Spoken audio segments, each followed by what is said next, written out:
ಈಗ ಆರಂಭವಾಗ್ತಾ ಇದೆ ದೇಶದ ಅತಿ ದೊಡ್ಡ ಮುಕದ್ದಮೆ ಆಪ್ಕಿ ಅದಾಲತ್ ರಜತ್ ಶರ್ಮಾ ಅವರೊಂದಿಗೆ.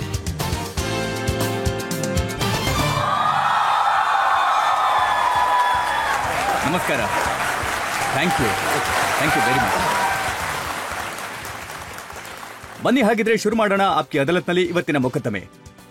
ಇವತ್ತಿನ ನಮ್ಮ ಅತಿಥಿಗಳು ಒಬ್ರು ಎಂಥ ವ್ಯಕ್ತಿ ಅಂತಂದ್ರೆ ಇವರು ಶಾಸಕರು ಕೂಡ ಸನ್ಯಾಸಿಯೂ ಕೂಡ. ಇವರು ಫ್ಲವರು ಹೌದು, ಫೈರು ಹೌದು. ಇವರು ಹೂ ಕೂಡ ಮತ್ತೆ ಬೆಂಕಿ ಕೂಡ. ಇವರ ಬಗ್ಗೆ ಜನರು ಹೇಳ್ತಾರೆ ಒಂದು ಕೈಯಲ್ಲಿ ಜಪಮಾಲೆ, ಇನ್ನೊಂದು ಕೈಯಲ್ಲಿ ಈಟಿ. ನಿಮ್ಗೆ ಅರ್ಥ ಆಗಿರ್ಬೇಕು ಅಂತ ಅನ್ಕೋತೀನಿ. ಸೊ ಪ್ಲೀಸ್ ವೆಲ್ಕಮ್ ಉತ್ತರ ಪ್ರದೇಶದ ಮುಖ್ಯಮಂತ್ರಿ ಯೋಗಿ ಆದಿತ್ಯನಾಥ್.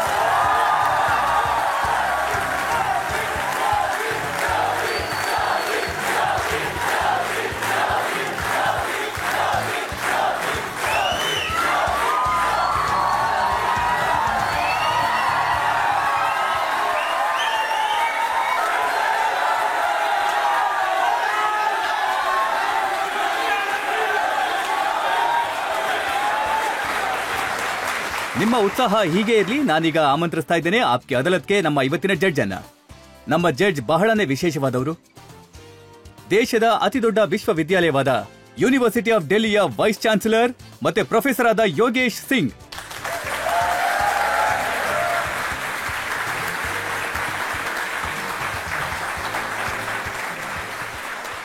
ವಿಚಾರಣೆಯನ್ನ ಈಗ ಶುರು ಮಾಡಿ. ಆರೋಪ ಮತ್ತೆ ಪ್ರಶ್ನೆಗಳ ಸರಣಿಯನ್ನ ಆರಂಭಿಸೋದಕ್ಕೂ ಮೊದಲು ಒಂದು ಕಿರುನೋಟ ನೋಡೋಣ ಯೋಗಿ ಆದಿತ್ಯನಾಥ್ ಅವರ ಪೊಲಿಟಿಕಲ್ ಕರಿಯರ್ ಮೇಲೆ.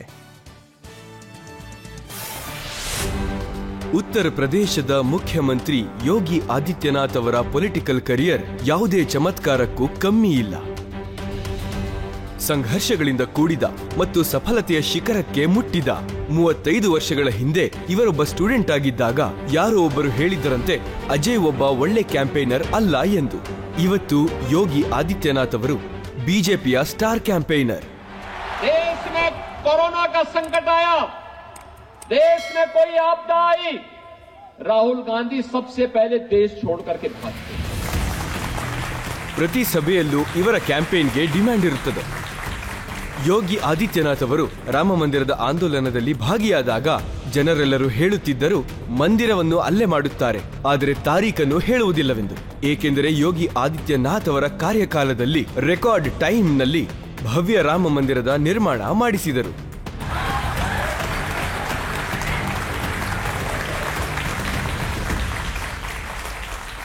मंदिर वही बना है जहां बनाने का संकल्प लिया था. ಯೋಗಿ ಆದಿತ್ಯನಾಥ್ ಅವರು ಗೋರಕ್ಷ ಪೀಠಾಧೀಶರಾದಾಗ ಇವರು ಮಠ ಹೇಗೆ ನಡೆಸುತ್ತಾರೆ ಎಂದು ಜನರು ಮಾತಾಡುತ್ತಿದ್ದರು. ಆದರೆ ಯೋಗಿ ಆದಿತ್ಯನಾಥ್ ಅವರು ಗೋರಖ್ಪುರದ ಮಠವನ್ನು ಒಂದು ಶಕ್ತಿ ಪುಂಜವಾಗಿ ಮಾಡಿದರು. ಯೋಗಿ ಆದಿತ್ಯನಾಥ್ ಅವರು ಮೊದಲ ಬಾರಿ ಲೋಕಸಭಾ ಚುನಾವಣೆಯಲ್ಲಿ ಸ್ಪರ್ಧಿಸಿದಾಗ ಇವರೊಬ್ಬ ಒಳ್ಳೆ ಮಾತುಗಾರ ಅಲ್ಲ ಎಂದು ಮಾತಾಡಿದ್ದರು. ಆದರೆ ಈಗ ಯೋಗಿ ಆದಿತ್ಯನಾಥ್ ಅವರ ಅದ್ಭುತ ಭಾಷಣವನ್ನು ಕೇಳಲು ಜನರು ಹಾತೊರೆಯುತ್ತಿರುತ್ತಾರೆ. 10 मार्च के बाद पूरी गर्मी शांत करवा देंगे. 2014ರಲ್ಲಿ ಕೇಂದ್ರದಲ್ಲಿ ನರೇಂದ್ರ ಮೋದಿ ಅವರ ಸರ್ಕಾರ ಆದಾಗ ಯೋಗಿ ಆದಿತ್ಯನಾಥ್ ಅವರು ಲೋಕಸಭೆಯ ಮೆಂಬರ್ ಆಗಿದ್ದರು. ಆದರೆ ಇವರನ್ನು ಮಂತ್ರಿಯನ್ನಾಗಿ ಮಾಡಲಿಲ್ಲ. ಆಗ ಜನರು ಹೇಳಿದರು ಯೋಗಿಯನ್ನು ಸೈಡ್ ಲೈನ್ ಮಾಡಿದ್ದಾರೆ ಎಂದು. ಆದರೆ ಯೋಗಿ ಅವರು ಯುಪಿಯ ಅಸೆಂಬ್ಲಿ ಎಲೆಕ್ಷನ್ಸ್ ಅಲ್ಲಿ ಅದ್ಭುತವಾದ ಕ್ಯಾಂಪೇನ್ ಮಾಡಿದರು ಮತ್ತು 2017ರಲ್ಲಿ ನರೇಂದ್ರ ಮೋದಿ ಅವರು ಯೋಗಿ ಅವರನ್ನು ಉತ್ತರ ಪ್ರದೇಶದ ಮುಖ್ಯಮಂತ್ರಿಯನ್ನಾಗಿ ಮಾಡಿದರು. आदित्यनाथ योगी ईश्वर की शपथ लेता हूं कि ಯೋಗಿ ಅವರು ಮುಖ್ಯಮಂತ್ರಿ ಆದಾಗ ಪ್ರಶ್ನೆಗಳು ಹುಟ್ಟಿದ್ದು ಈ ಕಾವಿ ಹಾಕಿರುವವನು ಸರ್ಕಾರ ಹೇಗೆ ನಡೆಸುತ್ತಾನೆ ಎಂಬುದು. ಆದರೆ ಈಗ ಸರ್ವೆ ಮಾಡಿದಾಗ ತಿಳಿಯುವುದೇನೆಂದರೆ ಯೋಗಿ ಆದಿತ್ಯನಾಥ್ ಅವರು ದೇಶದ ಬೆಸ್ಟ್ ಚೀಫ್ ಮಿನಿಸ್ಟರ್ ಎಂಬುದು. ಯುಪಿಯ ಪ್ರತಿಯೊಂದು ಚುನಾವಣೆಯಲ್ಲೂ ಕೂಡ ಯೋಗಿಯವರು ಬಿಜೆಪಿಯನ್ನು ಈ ಬಾರಿ ಗೆಲ್ಲಿಸಲು ಸಾಧ್ಯವಿಲ್ಲ ಎನ್ನುತ್ತಿದ್ದರು. ಆದರೆ ಯೋಗಿ ಆದಿತ್ಯನಾಥ್ ಅವರು ಸತತ 4 ಬಾರಿ ಉತ್ತರ ಪ್ರದೇಶದಲ್ಲಿ ಬಿಜೆಪಿಯನ್ನು ಚುನಾವಣೆಯಲ್ಲಿ ಗೆಲ್ಲಿಸಿದರು. ಎಷ್ಟೋ ಸಲ ಯೋಗಿಯವರ ಕೇಂದ್ರೀಯ ನೇತೃತ್ವದ ಬಗ್ಗೆ ಊಹಾಪೋಹಗಳು ಬಂದಿವೆ. ಆದರೆ ಪ್ರಧಾನಮಂತ್ರಿ ಮೋದಿಯವರು ಯೋಗಿಯವರ ಹೆಗಲ ಮೇಲೆ ಕೈ ಇಟ್ಟರು ಮತ್ತು ಯುಪಿ ಪ್ಲಸ್ ಅನ್ನು ಯೋಗಿಯವರ ಕೈಯಲ್ಲಿಟ್ಟರು. यूपी प्लस योगी बहुत है उपयोगी। ಮೋದಿಯವರ ಭಾಷಣದಲ್ಲಿ ಯೋಗಿಯವರನ್ನು ಪ್ರಶಂಸಿಸಿದಾಗ ಅವರ ಬಗ್ಗೆ ಇದ್ದ ಎಲ್ಲ ಊಹಾಪೋಹಗಳು ಮಾಯವಾದವು. योगी जी भी वैसे और मोदी जी भी ऐसे। ये मोदी योगी खप क्यों रहा है? हमारे तो बच्चे हैं नहीं, हम खप रहे हैं आपके बच्चों के लिए। ಸನಾತನದ ಪ್ರತೀಕ, ಶಕ್ತಿಯ ಉಪಾಸನ, ಉತ್ತರ ಪ್ರದೇಶದ ಮುಖ್ಯಮಂತ್ರಿ ಯೋಗಿ ಆದಿತ್ಯನಾಥ್ ಆಪ್ಕಿ ಅದಾಲತ್ನಲ್ಲಿ ತಮ್ಮ ವಾದವನ್ನು ತಾವೇ ಮಂಡಿಸುತ್ತಾರೆ.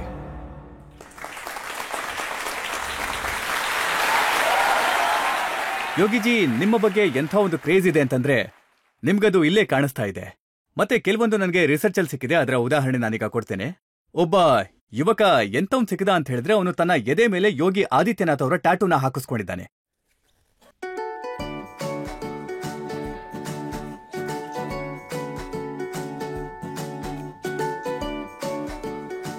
ಮತ್ತೊಬ್ಬ ಯುವಕನನ್ನ ನಾವು ನೋಡಿದ್ವಿ. ಅವನು ತನ್ನ ಕೈ ಮೇಲೆ ಯೋಗಿ ಆದಿತ್ಯನಾಥ್ ಅವರ ಟ್ಯಾಟೂ ಹಾಕಿಸ್ಕೊಂಡಿದ್ದಾನೆ.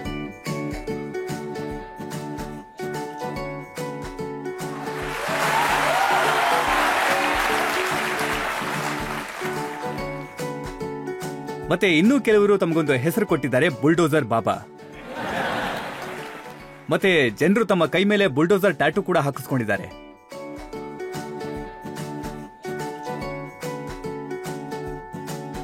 ಇಂಥ ಕ್ರೇಜ್ ನೋಡೋದಕ್ಕೆ ಬಹಳ ಕಮ್ಮಿ ಸಿಗುತ್ತೆ.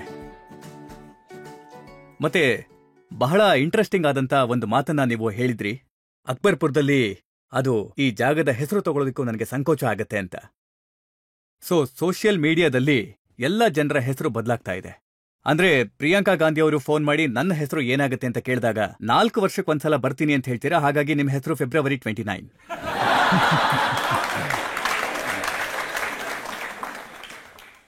ಆಮಿರ್ ಖಾನ್ ಫೋನ್ ಮಾಡಿದಾಗ ಹೇಳ್ತೀರಿ ನಿನ್ನ ಹೆಸರು ಅಮರ್ ಖನ್ನಾ ಆಗತ್ತೆ ಅಂತ. ಮತ್ತೆ ಜಾಕ್ಲಿನ್ ಫರ್ನಾಂಡಿಸ್ನ ಹೆಸರು ಜಾನಕಿ ದೇವಿ. ಒಬಾಮಾ ಹೆಸರು ಸುಧಾಮಾ. ಮತ್ತೆ ರಾಹುಲ್ ಗಾಂಧಿ ವಿಚಾರದಲ್ಲಿ ರಾಹುಲ್ ಗಾಂಧಿ ನಿಮ್ಮನ್ನ ನನ್ನ ಹೆಸರು ಏನು ಅಂತ ಕೇಳಿದಾಗ ನೀನು ಪಪ್ಪು ಆಗಿದ್ಯಾ, ಪಪ್ಪು ಆಗೇ ಇರ್ತೀಯ.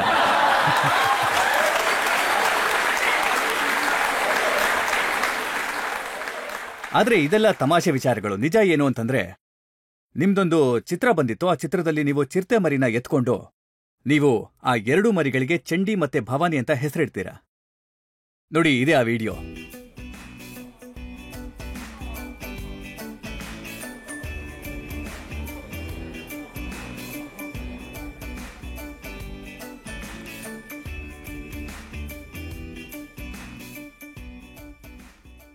ಮತ್ತೆ ರವಿ ಕಿಶನ್ ಅವರು, ಗೋರಖ್ಪುರದ ಪಾರ್ಲಿಮೆಂಟಿನ ಮೆಂಬರ್ ಅವರು ಆಪ್ಕೆ ಅದಾಲತ್ಗೆ ಬಂದಿದ್ರು. ಆಗ ಅವರು ನಿಮ್ ಬಗ್ಗೆ ಹೇಳಿದ್ರು. ಅವ್ರು ಹೇಳ್ತಾರೆ, ಸುಡೋದನ್ನ ಬೆಂಕಿ ಅಂತಾರೆ, ಆರೋಗಿರೋದನ್ನ ಬೂದಿ ಅಂತಾರೆ ಅಂತ. ಮತ್ತೆ ಬೂದಿಯಿಂದ ಆದಂತ ಗನ್ ಪೌಡರೇ ಯೋಗಿ ಆದಿತ್ಯನಾಥ್.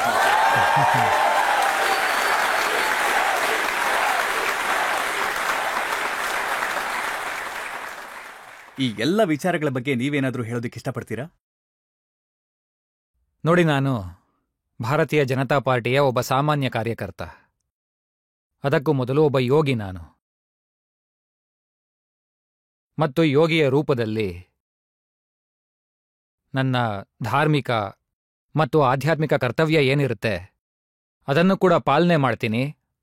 ಆದರೆ ಅದಕ್ಕಿಂತ ಮಹತ್ವವಾದದ್ದು ಈ ರಾಷ್ಟ್ರಕ್ಕೆ ನನ್ನ ಕರ್ತವ್ಯ ಏನು ಅನ್ನೋದು. ಅದನ್ನೂ ಸಹ ಅರ್ಥಗರ್ಭಿತ ರೀತಿಯಲ್ಲಿ ನಾನು ಪೂರೈಸೋದಕ್ಕೆ ಪ್ರಯತ್ನ ಪಡ್ತೀನಿ. ನಾನು ಎಲ್ಲರಿಗೂ ಸಹ ಆಭಾರಿಯಾಗಿದ್ದೀನಿ. ಕೆಲವರಿಗೆ ಈ ಯಾತ್ರೆ ಇಷ್ಟ ಆಗಿದೆ. ಹಾಗೆ ನನಗೆ ವಿಶ್ವಾಸ ಕೂಡ ಇದೆ. ರಾಷ್ಟ್ರವಾದದ ಈ ಅಭಿಯಾನ ಏನಿದೆ ನಾವು ಪಾಲಿಸ್ತಾ ಇರೋದು, ಇದು ಪ್ರಧಾನಮಂತ್ರಿ ಮೋದಿಜಿಯವರ ನೇತೃತ್ವದಲ್ಲಿ ಇಂದು ಯಾವ ಹೊಸ ಎತ್ತರವನ್ನು ತಲುಪಿದೆಯೋ, ನಾನು ಖಂಡಿತವಾಗಿ ಹೇಳ್ತೀನಿ, ಇದರಿಂದ ಭಾರತದ ಮತ್ತು ವಿಶ್ವ ಮಾನವತೆಯ ಕಲ್ಯಾಣ ನಿಶ್ಚಿತ. ನೀವು ಹೇಳಿದ್ದು ಸರಿಯಾಗಿದೆ. ಅದಕ್ಕೆ ನೋಡಿ, ನಮ್ಮ ಜನಗಳು ನಿಮ್ಗೆ ಇಷ್ಟೊಂದು ಪ್ರೀತಿ ಕೊಡ್ತಾ ಇದ್ದಾರೆ. ಬನ್ನಿ ಹಾಗಿದ್ರೆ ಶುರು ಮಾಡೋಣ ಇವತ್ತಿನ ಮೊಕದ್ದಮೆ ಆಪ್ಕಿ ಅದಾಲತ್ನಲ್ಲಿ. ಮೊದಲ ಆರೋಪ ಯೋಗಿ ಆದಿತ್ಯನಾಥ್ ಅವರ ಮೇಲೆ. ಆಪ್ಕಿ ಅದಾಲತ್ನಲ್ಲಿ ಉತ್ತರ ಪ್ರದೇಶದ ಮುಖ್ಯಮಂತ್ರಿ ಯೋಗಿ ಆದಿತ್ಯನಾಥ್ ಅವರ ಮೇಲಿರುವ ಆರೋಪವೆಂದರೆ ಇವರು ಹಿಂದುತ್ವದ ಹೆಸರಿನಲ್ಲಿ ರಾಜಕಾರಣ ಮಾಡುತ್ತಾರೆ ಎಂಬುದು. ಯೋಗಿಜಿ, ಇತ್ತೀಚೆಗೆ ಚುನಾವಣೆಗಳ ಕ್ಯಾಂಪೇನ್ ನಡೀತಾ ಇದೆ, ಮತ್ತೆ ನೀವು ರಾಮ ಮಂದಿರದ ಬಗ್ಗೆ ಮಾತನಾಡ್ತಾ ಇದ್ದೀರಿ. ಆದ್ರೆ ಅಖಿಲೇಶ್ ಅವರ ಚಿಕ್ಕಪ್ಪ ಇದಾರಲ್ಲ, ಪ್ರೊಫೆಸರ್ ಸಾಹೇಬ್ರು, ರಾಮ್ ಗೋಪಾಲ್ ಯಾದವ್, ಅವ್ರು ಕೇಳ್ತಾರೆ ಭಾರತದಲ್ಲಿ ಮಂದಿರದ ಅವಶ್ಯಕತೆ ಏನಿದೆ. ನೋಡಿ, ಅವಶ್ಯಕತೆ ಇದ್ದಿದ್ದಕ್ಕೆ ತಾನೇ ನಿರ್ಮಾಣ ಆಗಿದ್ದು.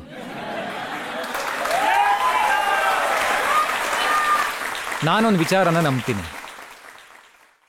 ಭಾರತದ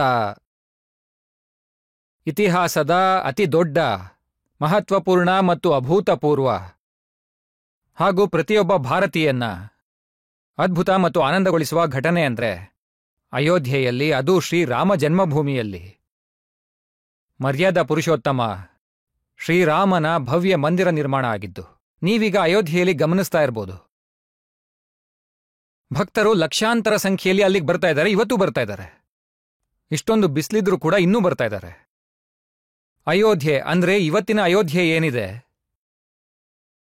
ಮತ್ತು 10 ವರ್ಷಗಳ ಹಿಂದೆ ಅಯೋಧ್ಯೆ ಏನಿತ್ತು, ಆಗ ಬಂದಿದ್ದವರು ಇವತ್ತು ಬಂದ್ರೆ ಅದನ್ನ ಗುರ್ತೆ ಹಿಡಿತಾ ಇಲ್ಲ. ಆದ್ರೆ ಇದು ಅದೇ ಅಯೋಧ್ಯೆ ಆಗಿದೆ. ನಾನ್ ಗಮನಿಸ್ತಾ ಇದ್ದೆ, ಇಡೀ ದೇಶದಿಂದ ಯಾರೆಲ್ಲ ಭಕ್ತಾದಿಗಳು ಬಂದಿದ್ದಾರೆ. ಕೆಲವರು ಭೂಮಿಗೆ ಮುತ್ತಿಡ್ತಾ ಇದ್ರು, ಕೆಲವರು ಕಂಬಗಳಿಗೆ ಮುತ್ತಿಡ್ತಾ ಇದ್ರು. ಅವ್ರ ಕಣ್ಣುಗಳಲ್ಲಿ ನೀರಿತ್ತು. ಯಾಕಿಷ್ಟು ಭಾವುಕರಾಗ್ತಾ ಇದ್ದೀರಾ ಅಂತ ನಾನು ಸಹ ಕೆಲವರನ್ನ ಕೇಳ್ದೆ. ಅವರೆಲ್ಲ ಹೇಳಿದ್ದು, ಯಾವ ಕಾರ್ಯವನ್ನ ನೋಡೋದಿಕ್ಕೆ ನಮ್ಮ ಎಷ್ಟೋ ಪೀಳಿಗೆಗಳು ಕಾಯ್ತಾ ಇತ್ತೋ, 500 ವರ್ಷಗಳ ಈ ಕಾಯುವಿಕೆಯನ್ನ ಮೋದಿಯವರು ಬಂದು ಕೊನೆಗಾಣಿಸಿದ್ರು. ಅಯೋಧ್ಯೆಗೆ ಮತ್ತು ಇಡೀ ಜಗತ್ತಿಗೆ ಯಾವ ಕಾರ್ಯ ಅಸಂಭವನೀಯ ಆಗಿತ್ತೋ ಅದನ್ನ ಮೋದಿಯವರು ಮಾಡಿ ತೋರಿಸಿದ್ರು. ಮತ್ತೆ ಈ ಕಾರ್ಯದಿಂದ ಕೇವಲ ನಮ್ಮ ಲೋಕ ಅಲ್ಲ, ಪರಲೋಕಕ್ಕೂ ಉತ್ತರ ಕೊಡುವಂತ ಅವಕಾಶ ನಮ್ಗಿವತ್ತು ಒದಗಿ ಬಂದಿದೆ. ನಾವು ರಾಮ ಮಂದಿರ ನಿರ್ಮಾಣದ ಶಿಲಾನ್ಯಾಸವನ್ನೂ ಸಹ ನೋಡಿದ್ವಿ, ಮಂದಿರದ ನಿರ್ಮಾಣವನ್ನೂ ನೋಡಿದ್ವಿ, ಮತ್ತು ರಾಮಲಲ್ಲಾನಿಗೆ 500 ವರ್ಷಗಳ ನಂತರ ಹೋಳಿ ಮತ್ತು ಜನ್ಮೋತ್ಸವ ಆಚರಿಸುವಂತ ಅವಕಾಶ ಜನ್ಮಭೂಮಿಯಲ್ಲಿ ಪ್ರಾಪ್ತಿಯಾಗಿದೆ. ಇದೆಲ್ಲ ಮೋದಿಯವರಿಂದ ಮಾತ್ರ ಸಾಧ್ಯ ಆಗಿದೆ. ಪ್ರೊಫೆಸರ್ ಹೇಳ್ತಾರೆ ಅವಶ್ಯಕತೆ ಇಲ್ಲದೆ ದೇವಸ್ಥಾನ. ನಾನು ಅದನ್ನೇ ಹೇಳ್ತಿದ್ದೀನಿ. ಸಮಾಜವಾದಿ ಪಾರ್ಟಿ ಬಗ್ಗೆ ಇವತ್ತೆಲ್ಲರಿಗೂ ಗೊತ್ತಿದೆ. ಇದು ಎಂಥ ಪಾರ್ಟಿ ಅಂದ್ರೆ, ಇವರ ಅಧಿಕಾರದಲ್ಲಿ ಜನ್ಮಭೂಮಿ ಮೇಲೆ ಆತಂಕವಾದಿಗಳು ದಾಳಿ ಮಾಡಿದ್ರು. ಕಾಶಿಯಲ್ಲಿ ಸಂಕಟಮೋಚನ ಮಂದಿರದ ಮೇಲೆ ದಾಳಿ ನಡೆದಿತ್ತು. ಇವರ ಸಮಯದಲ್ಲಿ ಲಕ್ನೋ, ಅಯೋಧ್ಯೆ, ವಾರಣಾಸಿ ಕಚೇರಿಗಳ ಮೇಲೆ ದಾಳಿ ನಡೆದಿತ್ತು. ಮತ್ತೆ ಅಖಿಲೇಶ್ ಯಾದವ್ ಅವರು ಮುಖ್ಯಮಂತ್ರಿಯಾದಾಗ ಅವ್ರು ಮಾಡಿದ ಮೊದಲನೇ ಕೆಲಸ ಏನು ಗೊತ್ತಾ? ಈ ಆತಂಕವಾದಿಗಳ ಮೇಲಿದ್ದಂಥ ಕೇಸನ್ನ ವಾಪಸ್ ತಗೊಳ್ಳೋ ಎಲ್ಲ ಪ್ರಯತ್ನ ಮಾಡಿದ್ದು. ನ್ಯಾಯಾಲಯಕ್ಕೆ ನಾವು ವಂದನೆ ಸಲ್ಲಿಸ್ತೀವಿ. ನ್ಯಾಯಾಲಯ ಆ ಅಪರಾಧಿಗಳನ್ನ ಬಿಡುಗಡೆ ಮಾಡೋದಿಕ್ಕೆ ಸಂಪೂರ್ಣವಾಗಿ ನಿರಾಕರಿಸ್ತು. ಇಲ್ಲಾಂದಿದ್ರೆ ಎಂಥ ಸಂದೇಶ ಹೋಗ್ತಿತ್ತು? ಯಾವ ಜನ ರಾಮಭಕ್ತರ ಮೇಲೆ ಗುಂಡು ಹಾರಿಸ್ತಾರೆ, ಯಾವ ಜನ ರಾಮನನ್ನ ಕಾಲ್ಪನಿಕ ಅಂತಾರೆ. ಇತಿಹಾಸ ಸಾಕ್ಷಿಯಾಗಿದೆ. ಯಾರೆಲ್ಲ ರಾಮನನ್ನ ವಿರೋಧಿಸಿದಾರೋ ಅವರ ದುರ್ಗತಿ ಖಂಡಿತ ಆಗಿದೆ. ಇವರ ದುರ್ಗತಿಯು ನಿಶ್ಚಿತ. ಅವರ ದುರ್ಗತಿಗೋಸ್ಕರ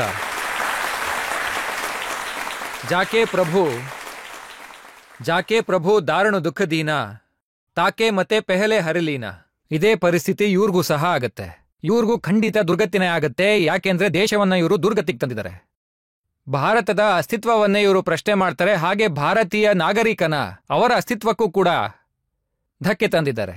ಹಾಗಾಗಿ ಇವರ ಉಳಿದ ಜೀವನವನ್ನ ದುಃಖದಲ್ಲಿ ಕಳೆಯೋದು ನಿಶ್ಚಿತ. ನೋಡಿ, ನಾವು ಯಾವ ರೀತಿ ಕರ್ಮವನ್ನ ಮಾಡ್ತೀವೋ ಅದೇ ರೀತಿ ಫಲವನ್ನು ಅನುಭವಿಸ್ತೀವಿ. ಆ ಫಲ ಅನುಭವಿಸೋ ಸಮಯ ಬಂದಿದೆ. ಹಾಗಾಗಿ ಇವರು ಶ್ರೀರಾಮನ ವಿರೋಧ ಮಾಡ್ತಿದ್ದಾರೆ, ರಾಮ ಮಂದಿರದ ವಿರೋಧ ಮಾಡ್ತಿದ್ದಾರೆ. ಮಹಾರಾಷ್ಟ್ರದ ಕಾಂಗ್ರೆಸ್ನ ಅಧ್ಯಕ್ಷರಾದಂತ ನಾನಾ ಪಟೋಲೆ ಇತ್ತೀಚೆಗೆ ಒಂದು ಹೇಳಿಕೆನ ಕೊಟ್ಟಿದ್ದಾರೆ. ಅವ್ರು ಹೇಳ್ತಾರೆ, ನೋಡಿ, ನಾವು ಮತ್ತೆ ಸರ್ಕಾರನ ರಚಿಸಿದಾಗ ಈ ಮಂದಿರವನ್ನ ನಾವು ಪವಿತ್ರಗೊಳಿಸ್ತೇವೆ, ಇದನ್ನ ಗಂಗಾಜಲದಿಂದ ತೊಳಿತೇವೆ ಅಂತ. ಮೊದಲು ಅವರನ್ನವರು ಪವಿತ್ರ ಮಾಡ್ಕೊಳ್ಳಿ.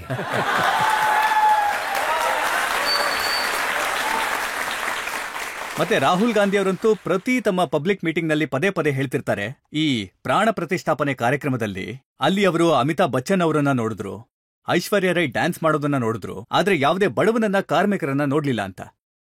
ಅವ್ರಿಗೆ ನಾಚಿಕೆ ಆಗ್ಬೇಕು ಈ ರೀತಿ ಭಾಷೆಯನ್ನ ಪ್ರಯೋಗಿಸ್ತಿರೋದಿಕ್ಕೆ. ಅಲ್ಲಿ ಬಡವರು ಇರಲಿಲ್ಲ, ಅಲ್ಲಿ ಶ್ರಮಿಕರು ಇರಲಿಲ್ಲ ಅಂತ ಹೇಳ್ತಾರಲ್ಲ.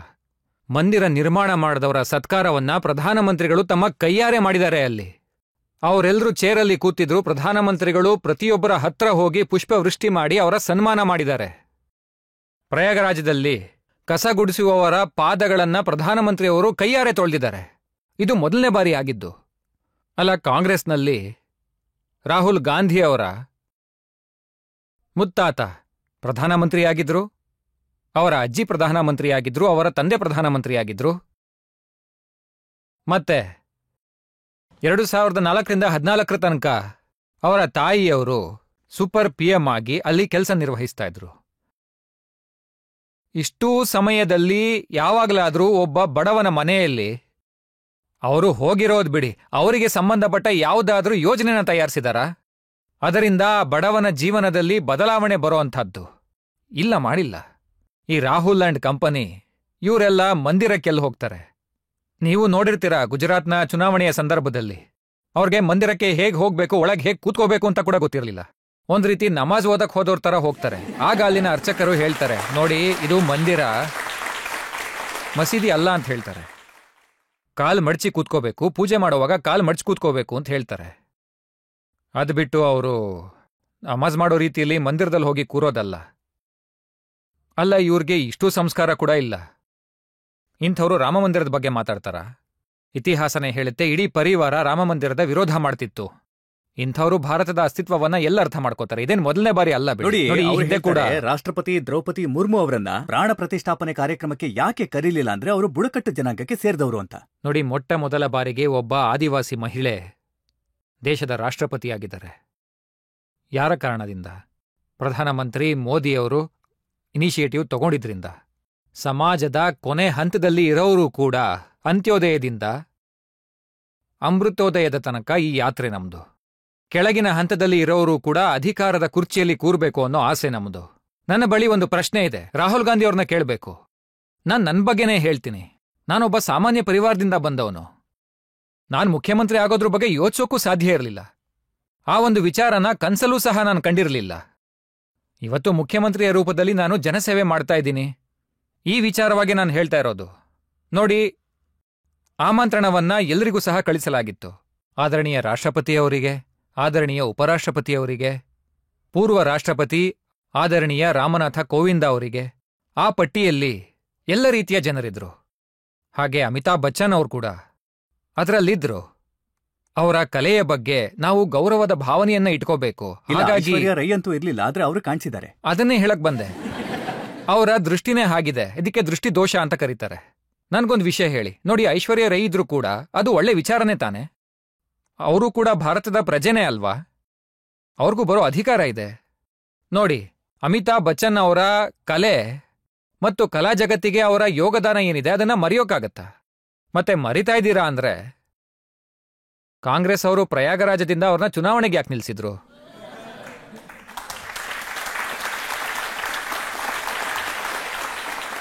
ಯೋಗಿಜಿ, ರಾಮ ಮಂದಿರದ ಬಗ್ಗೆ ನೋಡಿ ತುಂಬಾ ಜನ ಮಾತನಾಡ್ತಾರೆ. ನೋಡಿ, ಖರ್ಗೆ ಅವರು ತಮ್ಮ ಕ್ಯಾಂಡಿಡೇಟಿಗೆ ಹೇಳ್ತಾರೆ, ನೋಡಪ್ಪ ನೀನು ಶಿವ ರಾಮನ್ ಜೊತೆ ಹೋರಾಟ ಮಾಡಬೇಕು, ಮತ್ತೆ ನೀನು ರಾಮನ್ನ ಸೋಲಿಸಬೇಕು ಅಂತ. ನೋಡಿ, ಭಾರತದ ಪರಂಪರೆಯಲ್ಲಿ, ಸನಾತನ ಧರ್ಮದ ಪರಂಪರೆಯಲ್ಲಿ ರಾಮ ಮತ್ತು ಶಿವ ಈಶ್ವರನ ಸ್ವರೂಪ. ಭಗವಂತ ರಾಮ ಶ್ರೀ ರಾಮಚರಿತ ಮಾನಸದಲ್ಲಿ ಸ್ವತಃ ಈ ಮಾತನ್ನು ಹೇಳಿದ್ದಾರೆ.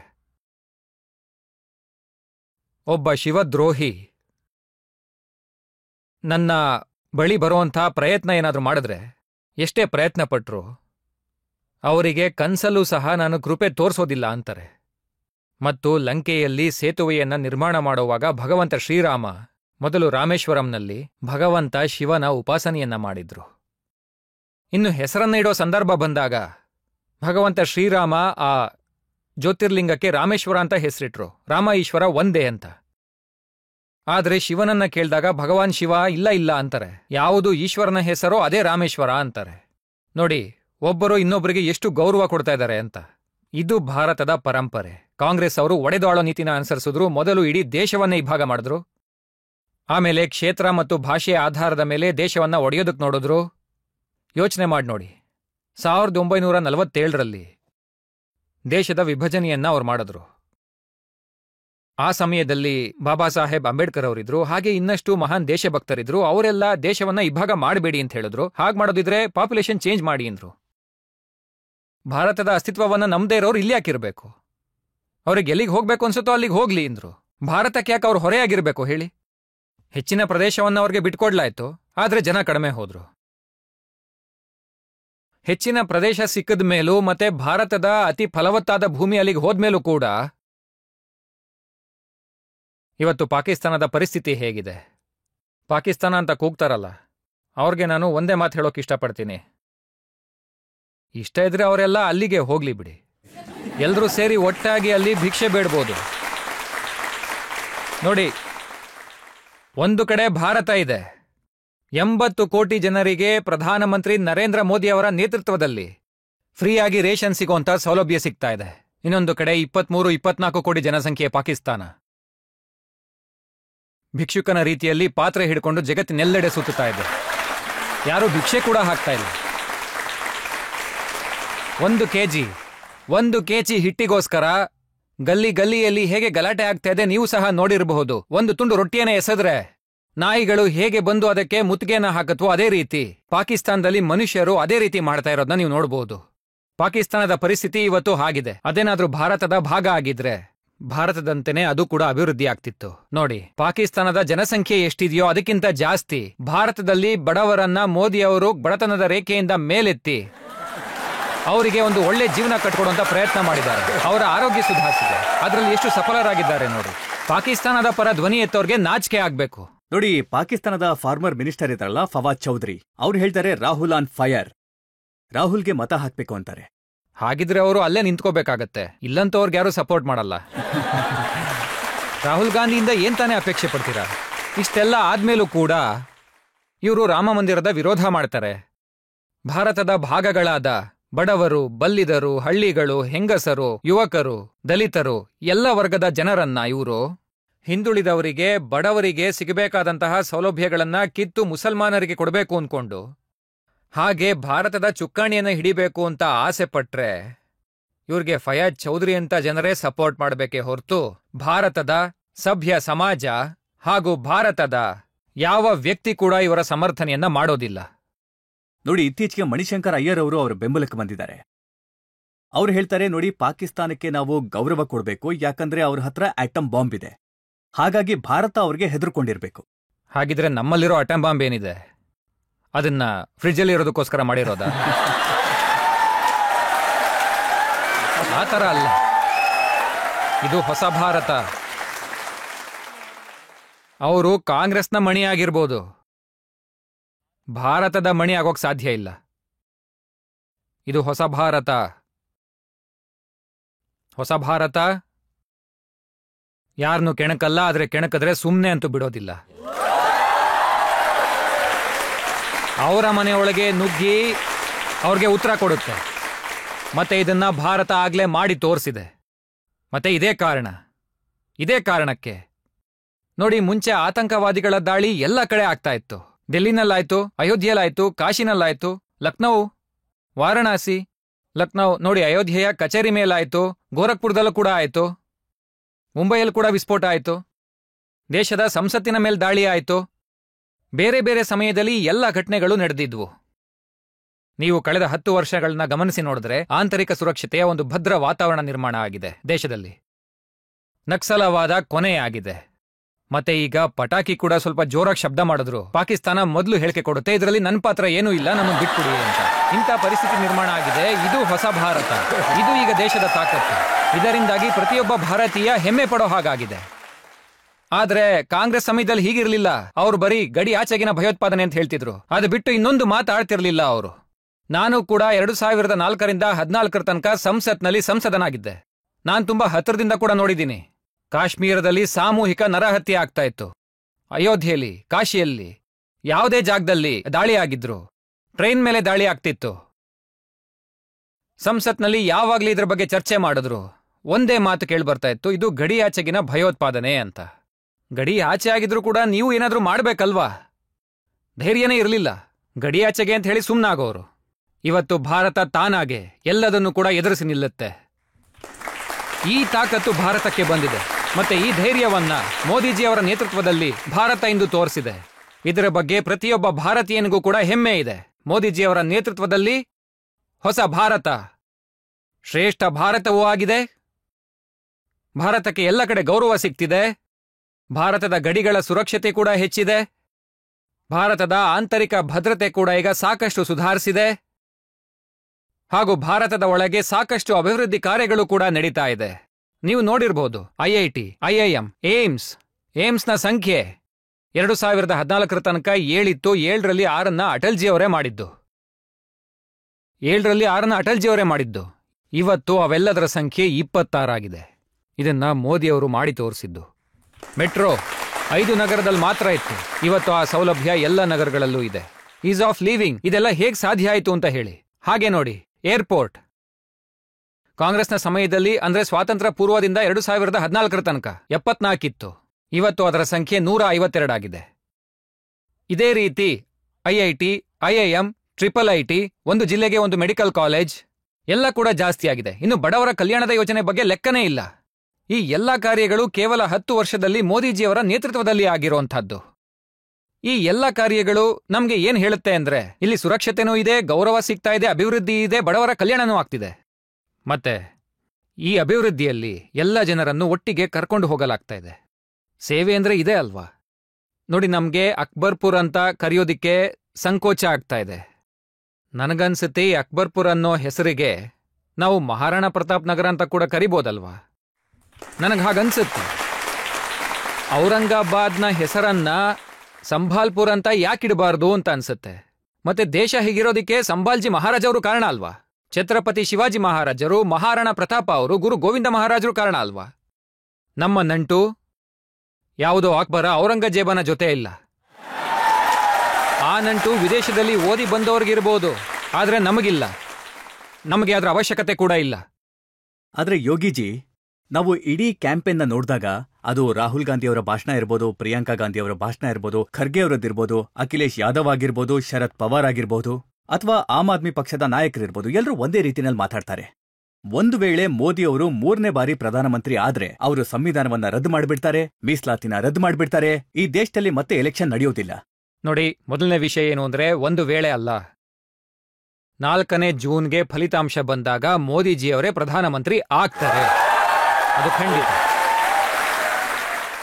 ಮತ್ತೆ ನಾನು ದೇಶದ ದೊಡ್ಡ ರಾಜ್ಯಗಳಲ್ಲೆಲ್ಲ ಪ್ರಚಾರಕ್ಕೆ ಹೋಗಿದ್ದೀನಿ. 9 ರಾಜ್ಯಗಳಿಗೆ ಇಲ್ಲಿ ತನಕ ಹೋಗಿದ್ದೀನಿ. ಮತ್ತೆ ನಿಜವಾಗ್ಲೂ ಭಾರತದ ಜನತೆ ಕೃತಜ್ಞತೆ ಅರ್ಪಿಸೋದಕ್ಕೆ ಕಾಯ್ತಾ ಇದ್ದಾರೆ. ನಮ್ಮ ಸನಾತನ ಪರಂಪರೆಯಲ್ಲೇ ಹೀಗೆ ಹೇಳಲಾಗಿದೆ, ಕೃತೇಚ ಪ್ರತಿಕರ್ತವ್ಯಂ ಏಷೋ ಧರ್ಮ ಸನಾತನ. ನಾವು ಯಾಕೆ ಸನಾತನಿ ಅಂದ್ರೆ, ಎಲ್ಲ ಕಾಲಘಟ್ಟದಲ್ಲೂ ಇರ್ತೀವಿ, ಎಲ್ಲ ಪರಿಸ್ಥಿತಿನಲ್ಲೂ ಇರ್ತೀವಿ ಅಂತ. ಅದರ ಜೊತೆಗೆ ನಮಗೆ ಯಾರಾದರೂ ಏನಾದರೂ ಮಾಡಿದ್ರೆ ಆಗ ಸಮಯ ಬಂದಾಗ ಅವರಿಗೆ ಅವರದೇ ರೀತಿಯಲ್ಲಿ ಗೌರವಪೂರ್ವಕವಾಗಿ ನಾವು ನಮ್ಮ ಉತ್ತರವನ್ನ ಸಹ ಕೊಡ್ತೀವಿ ಅಂತ. ಮೋದಿ ಅವರು ಸೇವೆ ಮಾಡಿದ್ದಾರೆ. ಜನರು ಸಹ ಮೋದಿಯವರಿಗೆ ಕೃತಜ್ಞತೆಯನ್ನು ಸಲ್ಲಿಸೋದಕ್ಕೆ ಕಾಯ್ತಾ ಇದ್ದಾರೆ. ಎಲ್ಲೇ ಹೋದ್ರು ವೆಸ್ಟ್ ಬೆಂಗಾಲ್, ಬಿಹಾರ್, ಮಹಾರಾಷ್ಟ್ರ, ಛತ್ತೀಸ್ಗಢ್, ರಾಜಸ್ಥಾನ್, ಎಲ್ಲೇ ಹೋದ್ರೂ ಕೂಡ, ಜಮ್ಮು ಕಾಶ್ಮೀರ್, ಉತ್ತರಾಖಂಡ್, ನಾನು ಎಲ್ಲೆಲ್ಲೇ ಹೋಗಿದ್ರು ಕೂಡ ಅಲ್ಲಿ ಪ್ರತಿಯೊಬ್ಬ ಯುವಕನ ಬಾಯಲ್ಲೂ ಒಂದೇ ಮಾತು, ಮತ್ತೊಂದು ಬಾರಿ. ಪ್ರತಿಯೊಬ್ಬರ ಬಾಯಲ್ಲೂ ಒಂದೇ ಮಾತು. ಈ ಎಲ್ಲ ವಿಷಯಗಳು ನಮಗೆ ಏನ್ ಹೇಳುತ್ತೆ ಅಂದ್ರೆ, ಒಂದು ವೇಳೆ ಅನ್ನೋದೆಲ್ಲ ಇಲ್ಲ, ಇದು ಈಶ್ವರನೇ ಅವರ ಬಾಯಿಂದ ಹೇಳಿಸ್ತಿರೋದು ಮತ್ತೊಂದು ಬಾರಿ ಮೋದಿ ಸರ್ಕಾರ, ಅಂದ್ರೆ 3ನೇ ಬಾರಿ ಮೋದಿ ಸರ್ಕಾರನೇ ಬರುತ್ತೆ ಅಂತ. ಮತ್ತೆ ಯಾವುದೇ ಸಂದೇಹ ಬೇಡ, ಈ ಬಾರಿ 400ರ ಗಡಿ ದಾಟ್ತೀವಿ ಅಂತ ಏನು ಮಾತು ಕೇಳಿ ಬರ್ತಾ ಇದೆ, ಅದು ಕೂಡ ಖಂಡಿತ ನೆರವೇರುತ್ತೆ. ಆದ್ರೆ ಅವರು 400ನ್ನ ಯಾಕೆ ದಾಟಬೇಕು ಅಂತಿದ್ದಾರೆ ಅಂದ್ರೆ, ಸಂವಿಧಾನವನ್ನ ಬದಲಾಯಿಸೋದಕ್ಕೆ. ನೋಡಿ, ಕಳೆದ 10 ವರ್ಷಗಳಲ್ಲಿ ಮೋದಿಯವರೇ ಮೆಜಾರಿಟಿನಲ್ಲಿ ಇದ್ದಿದ್ದು. ಅಂದ್ರೆ ಭಾರತೀಯ ಜನತಾ ಪಾರ್ಟಿ ಒಂದೇ ಸರ್ಕಾರವನ್ನ ನಡೆಸುವಷ್ಟು ಸಮರ್ಥವಾಗಿತ್ತು. NDAನ ಜೊತೆಯಲ್ಲಿ ಕರ್ಕೊಂಡು ಮೋದಿಯವರು 10 ವರ್ಷಗಳ ಕಾಲ ಸರ್ಕಾರ ನಡೆಸಿದ್ರು. ಈ 10 ವರ್ಷಗಳಲ್ಲಿ ಸಂವಿಧಾನವನ್ನ ಎಲ್ಲಾದ್ರೂ ಅವರು ಬದಲಾಯಿಸಿದ್ರಾ? ಮೋದಿಯವರು ಹೊಸ ಸಂಸದನಾದಾಗ ಬಾಬಾ ಅಂಬೇಡ್ಕರ್ ಅವರು ಬರೆದಿರುವಂಥ ಸಂವಿಧಾನದ ಮೂಲ ಪ್ರತಿಯನ್ನ ತಮ್ಮ ತಲೆ ಮೇಲೆ ಹೊತ್ತು, ಅಂದ್ರೆ ಒಂದು ಪವಿತ್ರ ಧಾರ್ಮಿಕ ಗ್ರಂಥದ ರೀತಿಯಲ್ಲಿ ಅದನ್ನ ತಮ್ಮ ತಲೆ ಮೇಲೆ ಹೊತ್ತುಕೊಂಡು ಸಂಸತ್ತಿನಲ್ಲಿ ಗೌರವಯುತವಾದ ಸ್ಥಾನದಲ್ಲಿ ಅದನ್ನು ಸ್ಥಾಪನೆ ಮಾಡಿದ್ರು. ಇದು ಮೊದಲನೇ ಬಾರಿ ನಡೆದಿದ್ದು. ಭಾರತದ ಯಾವುದೇ ಪ್ರಧಾನಮಂತ್ರಿ ಸಂಸತ್ತಿನಲ್ಲಿ ಸಂವಿಧಾನಕ್ಕೆ ಈ ರೀತಿಯ ಸೂಕ್ತವಾದ ಗೌರವವನ್ನು ನೀಡಿದ್ದು. ಎರಡನೇದು, ಬಾಬಾ ಅಂಬೇಡ್ಕರ್ ಅವರ ಪಂಚತೀರ್ಥದ ಕಲ್ಪನೆಯನ್ನ ಮೋದಿಯವರೇ ಮಾಡಿದ್ದು. ಕಾಂಗ್ರೆಸ್ ಅವರು ಅಂಬೇಡ್ಕರ್ ಅವರಿಗೆ ಅವಮಾನ ಮಾಡಿದ್ರು, ಚುನಾವಣೆಯಲ್ಲಿ ಅವ್ರನ್ನ ಸೋಲ್ಸಿದ್ರು, ಸಾಕಷ್ಟು ಬಾರಿ ಅವಮಾನ ಮಾಡಿದ್ದಾರೆ. ಮತ್ತೆ ಬಾಬಾ ಅಂಬೇಡ್ಕರ್ ಅವರು ರಚಿಸಿರುವಂತ ಈ ನಮ್ಮ ಸಂವಿಧಾನವನ್ನ ಅವರ ಇಚ್ಛೆಗೆ ವಿರುದ್ಧವಾಗಿ ಆರ್ಟಿಕಲ್ 370 ಸೇರಿಸಿದವರು ಇವರು. ಫ್ರೀಡಮ್ ಟು ಸ್ಪೀಚ್ ಅದರ ಮೊದಲ ಅಮೆಂಡ್ಮೆಂಟ್ ಕಾಂಗ್ರೆಸ್ ಅವರೇ ಮಾಡಿದ್ದು ಅಲ್ವಾ? ಸಂವಿಧಾನದ ಸಂಶೋಧನೆಯ ಹೆಸರಿನಲ್ಲಿ ಈ ಕಾಂಗ್ರೆಸ್ನವರು ಇಂದಿರಾ ಗಾಂಧಿಯವರು ಅವರ ಸಮಯದಲ್ಲಿ ದೇಶದ ಸಂವಿಧಾನದ ಬಗ್ಗೆ ಇಷ್ಟೊಂದು ಸಂಶೋಧನೆ ಮಾಡಿದ್ರು ಅಂದ್ರೆ 42ನೇ ಅಮೆಂಡ್ಮೆಂಟ್ ಅನ್ನೇ ಮಿನಿ ಸಂವಿಧಾನ ಅಂತ ಕರೆಯಲಾಯಿತು. ಮತ್ತೆ ಈ ಜನರು ಮೊದಲು ಜಸ್ಟಿಸ್ ರಂಗನಾಥ್ ಅವರ ಅಧ್ಯಕ್ಷತೆಯಲ್ಲಿ ಒಂದು ಕಮಿಟಿಯನ್ನು ರಚನೆ ಮಾಡಿತ್ತು. ಅದು ಏನು ಶಿಫಾರಸು ಮಾಡಿತು ಅಂದ್ರೆ, ಅದು OBC ಅವ್ರಿಗೆ ಇರೋ 37% ರಿಸರ್ವೇಷನ್ನಲ್ಲಿ 6% ರಿಸರ್ವೇಷನ್ ಅನ್ನ ಮುಸ್ಲಿಂ ಸಮುದಾಯಕ್ಕೆ ನೀಡಬೇಕು ಅಂತ. ಭಾರತೀಯ ಜನತಾ ಪಾರ್ಟಿ NDA ಅದಕ್ಕೆ ವಿರೋಧಿಸ್ತು. ಮತ್ತೆ ಕಾಂಗ್ರೆಸ್ ಅವರು ಸಚ್ಚರ್ ಕಮಿಟಿ ರಿಪೋರ್ಟ್ ಅನ್ನ ಪ್ರಸ್ತುತಪಡಿಸ್ತು. ಸಚ್ಚರ್ ಕಮಿಟಿ ಜಸ್ಟಿಸ್ ರಾಜೇಂದ್ರ ಸಚ್ಚರ್ ಅವರ ಅಧ್ಯಕ್ಷತೆಯಲ್ಲಿ ಏನು ಕಮಿಟಿ ನಿರ್ಮಾಣ ಆಗಿತ್ತು ಅದು ಕೂಡ ಒಂದು ಶಿಫಾರಸನ್ನ ಮಾಡಿತು. ಭಾರತೀಯ ಜನತಾ ಪಾರ್ಟಿ NDA ಕೂಡ ಅದಕ್ಕೆ ವಿರೋಧ ವ್ಯಕ್ತಪಡಿಸಿತು. ಬಾಬಾ ಸಾಹೇಬ್ ಅಂಬೇಡ್ಕರ್ ಅವರು ಕೂಡ ಧಾರ್ಮಿಕ ಆಧಾರದಲ್ಲಿ ರಿಸರ್ವೇಷನ್ ಮಾಡಬಾರ್ದು ಅಂತ ವಿರೋಧ ವ್ಯಕ್ತಪಡಿಸಿದ್ರು. ಆಗ ಕಾಂಗ್ರೆಸ್ ಇನ್ನೊಂದು ದಾರಿಯನ್ನ ಹುಡುಕೊಳ್ತು. ಜಸ್ಟಿಸ್ ಸಚ್ಚರ್ ಕಮಿಟಿ ಆಧಾರದ ಮೇಲೆ ಮುಸ್ಲಿಂ ಸಮುದಾಯದಲ್ಲಿದ್ದ ಕೆಲವು ಜಾತಿಗಳನ್ನ ಹಿಂದುಳಿದ ಜಾತಿ ಅಂತ ಪರಿಗಣಿಸಲಾಯಿತು. ಅದರಿಂದ ಆ ಜಾತಿಗಳಿಗೂ ಕೂಡ ರಿಸರ್ವೇಷನ್ನ ಲಾಭ ಸಿಗಲಿ ಅಂತ ಅದಕ್ಕೂ ಭಾರತೀಯ ಜನತಾ ಪಾರ್ಟಿ ವಿರೋಧ ಮಾಡಿತ್ತು. ಈಗ ಕಾಂಗ್ರೆಸ್ ಅದನ್ನೇ ಮುಂದುವರಿಸಬೇಕು ಅಂತ ನೋಡ್ತಾ ಇದೆ. ಜಾತಿಯ ಜನಗಣನೆ, ಮೊದಲು ಜಾತಿ ಜನಗಣನೆ ಮಾಡ್ತಾರೆ, ಆಮೇಲೆ ಜಾತಿಗಳ ಮಧ್ಯೆ ತಂದಿಡ್ತಾರೆ. ಅವರು ಜಗಳಾಡೋಕೆ ಶುರು ಮಾಡಿದಾಗ ಇವ್ರು ಹೇಳ್ತಾರೆ, ನೋಡಿ ನಿಮ್ಮ ಮಧ್ಯೆ ತುಂಬಾ ಭಿನ್ನಾಭಿಪ್ರಾಯ ಇದೆ, ಅದು ಬಗೆಹರಿಯೋ ತನಕ ಮುಸ್ಲಿಂ ಸಮುದಾಯಕ್ಕೆ ನಿಮ್ಮ ರಿಸರ್ವೇಷನ್ನಿಂದ ಸ್ವಲ್ಪ ಭಾಗವನ್ನ ಕೊಡ್ತೀವಿ ಅಂತ. ಆದರೆ ಭಾರತೀಯ ಜನತಾ ಪಾರ್ಟಿ ಇದನ್ನ ಯಾವುದೇ ಕಾರಣಕ್ಕೂ, ಕಾಂಗ್ರೆಸ್ ಗುಂಪು ಈ ದರೋಡೆಯನ್ನ ಮಾಡೋದಿಕ್ಕೆ ಯಾವುದೇ ಕಾರಣಕ್ಕೂ ಬಿಡಲ್ಲ. ಮತ್ತೆ ಬಾಬಾ ಸಾಹೇಬ್ ಅಂಬೇಡ್ಕರ್ ಅವರು ರಚಿಸಿರುವಂಥ ಸಂವಿಧಾನಕ್ಕೆ ಷಡ್ಯಂತ್ರದ ಮುಖಾಂತರ ಇವರು ಮಾಡಬೇಕು ಅಂದ್ಕೊಂಡಿರೋ ಈ ಬದಲಾವಣೆನ ಯಾವುದೇ ಕಾರಣಕ್ಕೂ ಆಗೋಕ್ಕೆ ಬಿಡಲ್ಲ. ನಾವೀಗ ಪ್ರೇಕ್ಷಕರಿಂದ ಒಂದೆರಡು ಪ್ರಶ್ನೆ ತಗೊಳ್ಳೋಣ. ನೀವು ಇಡೀ ದೇಶ ಸುತ್ತುತ್ತಾ ಇದ್ದೀರಾ. ಈ ಎಲೆಕ್ಷನ್ ಅಲ್ಲಿ ನಿಮ್ಗೆ ಯಾವ ಅಲೆ ಬರ್ತಾ ಇದೆ ಮತ್ತೆ ಯಾವ ಗಾಳಿ ಬೀಸ್ತಿದೆ? ನೋಡಿ, ನಾನು ಆಗ್ಲೇ ಹೇಳ್ದಾಗೆ ಇಡೀ ದೇಶದ ತುಂಬಾ ಒಂದೇ ಮಾತಿದೆ. ಇದೇ ಆ ಮಾತು. ಮತ್ತೊಂದು ಬಾರಿ ಮೋದಿ ಸರ್ಕಾರ ಮತ್ತು ಈ ಬಾರಿ 400ಕ್ಕೂ ಮೀರಿ. ನೋಡಿ, ರಾಹುಲ್ ಗಾಂಧಿ ಅವರು ಹೇಳ್ತಾರೆ, ನಾನು ಬರ್ದು ಬಿಟ್ಟು ಕೊಡ್ತೀನಿ, ಬಿಜೆಪಿ ಅವರು ಜಾಸ್ತಿ ಸೋಲನ್ನ ನೋಡೋದು ಉತ್ತರ ಪ್ರದೇಶದಲ್ಲಿ ಅಂತ. ನೋಡಿ, ನನಗೆ ಯಾಕೆ ಬೇಜಾರಾಗುತ್ತೆ ಅಂದ್ರೆ, ಉತ್ತರ ಪ್ರದೇಶದಲ್ಲಿ ಕಾಂಗ್ರೆಸ್ ಅವರು ಯಾವ ಪರಿಸ್ಥಿತಿಗೆ ಹೋಗಿದ್ದಾರೆ ನೋಡಿ. 403 ಸದಸ್ಯರ ವಿಧಾನಸಭೆ ನಮ್ಮದು. ಕಾಂಗ್ರೆಸ್ನ ಬಳಿ ಕೇವಲ 2 ಸದಸ್ಯರಿದ್ದಾರೆ. ನೋಡಿ, UPಯಲ್ಲಿ ಕಾಂಗ್ರೆಸ್ಸನ್ನ ಎತ್ತೋಕೆ 4 ಜನರು ಕೂಡ ಇಲ್ಲ, ಕೇವಲ 2 ಸೀಮಿತವಾಗಿದ್ದಾರೆ. ಮುಂದಿನ ಬಾರಿ ಅವರು ಕೂಡ ಮಾಯ ಆಗ್ತಾರೆ. ರಾಹುಲ್ ಅವರು ನನಗೊಂದು ವಿಚಾರ ಹೇಳಬೇಕು. ಕಾಂಗ್ರೆಸ್ ಅವರಲ್ಲಿ ಒಂದು ವೇಳೆ ಇಷ್ಟೊಂದು ಸಾಮರ್ಥ್ಯ ಇದ್ದಿದ್ರೆ 80 ಸೀಟಲ್ಲಿ ಯಾಕೆ ಅವ್ರು ನಿಂತ್ಕೊಳ್ಳಿಲ್ಲ? ಒಂದು.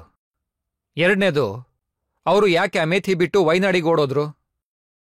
ಮತ್ತೆ ವಾಪಸ್ ಬರಲೇಬೇಕು ಅಂತಿದ್ರೆ ಮತ್ತೆ ಯಾಕೆ ಅಮೇಥಿಯಲ್ಲಿ ನಿಂತ್ಕೊಳ್ಳಿಲ್ಲ? ಹಾಗಾಗಿ ಒಂಥರ ಒಳ್ಳೇದೆ ಈ ರೀತಿ ಹಗಲುಗನಸು ಕಾಣ್ತಾ ಇರಬೇಕು. ಭಗವಂತ ಅವ್ರಿಗೆ ಕನಸಲ್ಲೇ ಇರುವಂತ ಆಶೀರ್ವಾದ ಮಾಡಿ. ಯಾಕಂದ್ರೆ ಅವರು ದೇಶಕ್ಕೆ ಬರೀ ಕನಸನ್ನಷ್ಟೇ ತೋರಿಸಿದ್ದಾರೆ. ಹೀಗೆ ಅವರು ಕನಸಲ್ಲೇ ಇರಲಿ, ಚೆನ್ನಾಗಿರ್ಲಿ. ಮತ್ತೆ ದೇಶಕ್ಕೆ ಸಂಕಷ್ಟ ಬಂದಾಗ ಅವ್ರಿಗೆ ಓಡೋಗೋದಂತೂ ಹೇಗಿದ್ರು ಗೊತ್ತೇ ಇದೆ. ಅವ್ರು ಇನ್ನೊಂದು ಮನೆಗೆ ಅವರು ಓಡ್ ಹೋಗ್ತಾರೆ.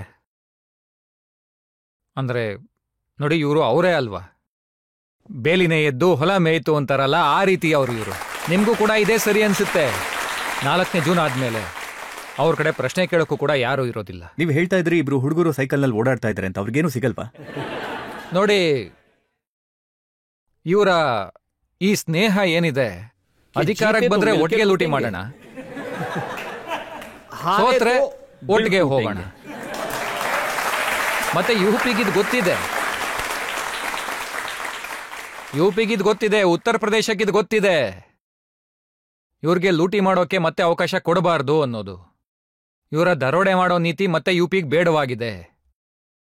ಹಾಗಾಗಿ ನಮ್ಮ ಯುಪಿ 2017ರಲ್ಲೇ ಈ ಹುಡುಗರ ಜೋಡಿಯನ್ನ ಬೇಡ ಅಂತ ತಿರಸ್ಕರಿಸಿತ್ತು. ಮತ್ತೆ ಅದಾದ್ಮೇಲೆ ಉತ್ತರ ಪ್ರದೇಶ ರಾಜ್ಯದಲ್ಲಿ ಮೋದಿಯವರ ಮಾರ್ಗದರ್ಶನದಲ್ಲಿ ಸರ್ಕಾರ ಬುಲೆಟ್ ಟ್ರೈನ್ನ ಸ್ಪೀಡ್ನಲ್ಲಿ ಹೋಗ್ತಾ ಇದೆ. ಅವರಿಗೆ ಏನು ಕಾಣಿಸ್ತಾ ಇಲ್ಲ, ಏನ್ ಮಾಡಬೇಕು ಅಂತ ಅರ್ಥ ಆಗ್ತಿಲ್ಲ, ಏನ್ ನಡೀತಾ ಇದೆ ಅರ್ಥ ಆಗ್ತಾ ಇಲ್ಲ. ಹಾಗಾಗಿ ಅವರು ಯೋಚನೆ ಮಾಡೋ ಅಷ್ಟರಲ್ಲಿ ನಮ್ಮ ಟ್ರೈನ್ ಸಾಕಷ್ಟು ಮುಂದೆ ಹೊರಟೋಗಿರುತ್ತೆ. ಈಗೊಂದು ಬ್ರೇಕ್ ತಗೊಳ್ಳೋಣ. ಬ್ರೇಕ್ನ ನಂತರ ಆಪ್ಕಿ ಅದಾಲತ್ನಲ್ಲಿ ಯೋಗಿ ಆದಿತ್ಯನಾಥ್ ಅವರ ಮೇಲೆ ಆರೋಪ ಮತ್ತು ಪ್ರಶ್ನೆಗಳ ಮತ್ತೊಂದು ಸುತ್ತು. ನೀವೆಲ್ಲಾದ್ರೂ ದರೋಡೆ ಮಾಡಿದ್ರೆ ನಿಮ್ಮ 7 ಪೀಳಿಗೆಯವರು ನೆನೆಸ್ಕೋಬೇಕು, ಹಾಗೆ ನಾನು ವಸೂಲಿ ಮಾಡ್ತೀನಿ. ನೋಡಿ, ಇಷ್ಟು ವರ್ಷಗಳು ನೀವು ನೋಡಿದ್ದೀರಾ, ಎಲ್ಲಾದ್ರೂ ಕರ್ಫ್ಯೂ ಆಯ್ತಾ, ಎಲ್ಲಾದ್ರೂ ದಂಗೆ ಆಯ್ತಾ? ಇದನ್ನ ನಾವು ಮಾಡಿ ತೋರಿಸ್ಬೇಕಾಗಿದೆ. Welcome back. ಆಪ್ಕೆ ಅದಾಲತ್ನಲ್ಲಿ ನಾವಿವತ್ತು ಪ್ರಶ್ನೆ ಕೇಳ್ತಾ ಇರೋದು ಉತ್ತರ ಪ್ರದೇಶದ ಮುಖ್ಯಮಂತ್ರಿ ಯೋಗಿ ಆದಿತ್ಯನಾಥ್ ಅವರನ್ನ. ಆಪ್ಕೆ ಅದಾಲತ್ನಲ್ಲಿ ಮುಂದಿನ ಆರೋಪ.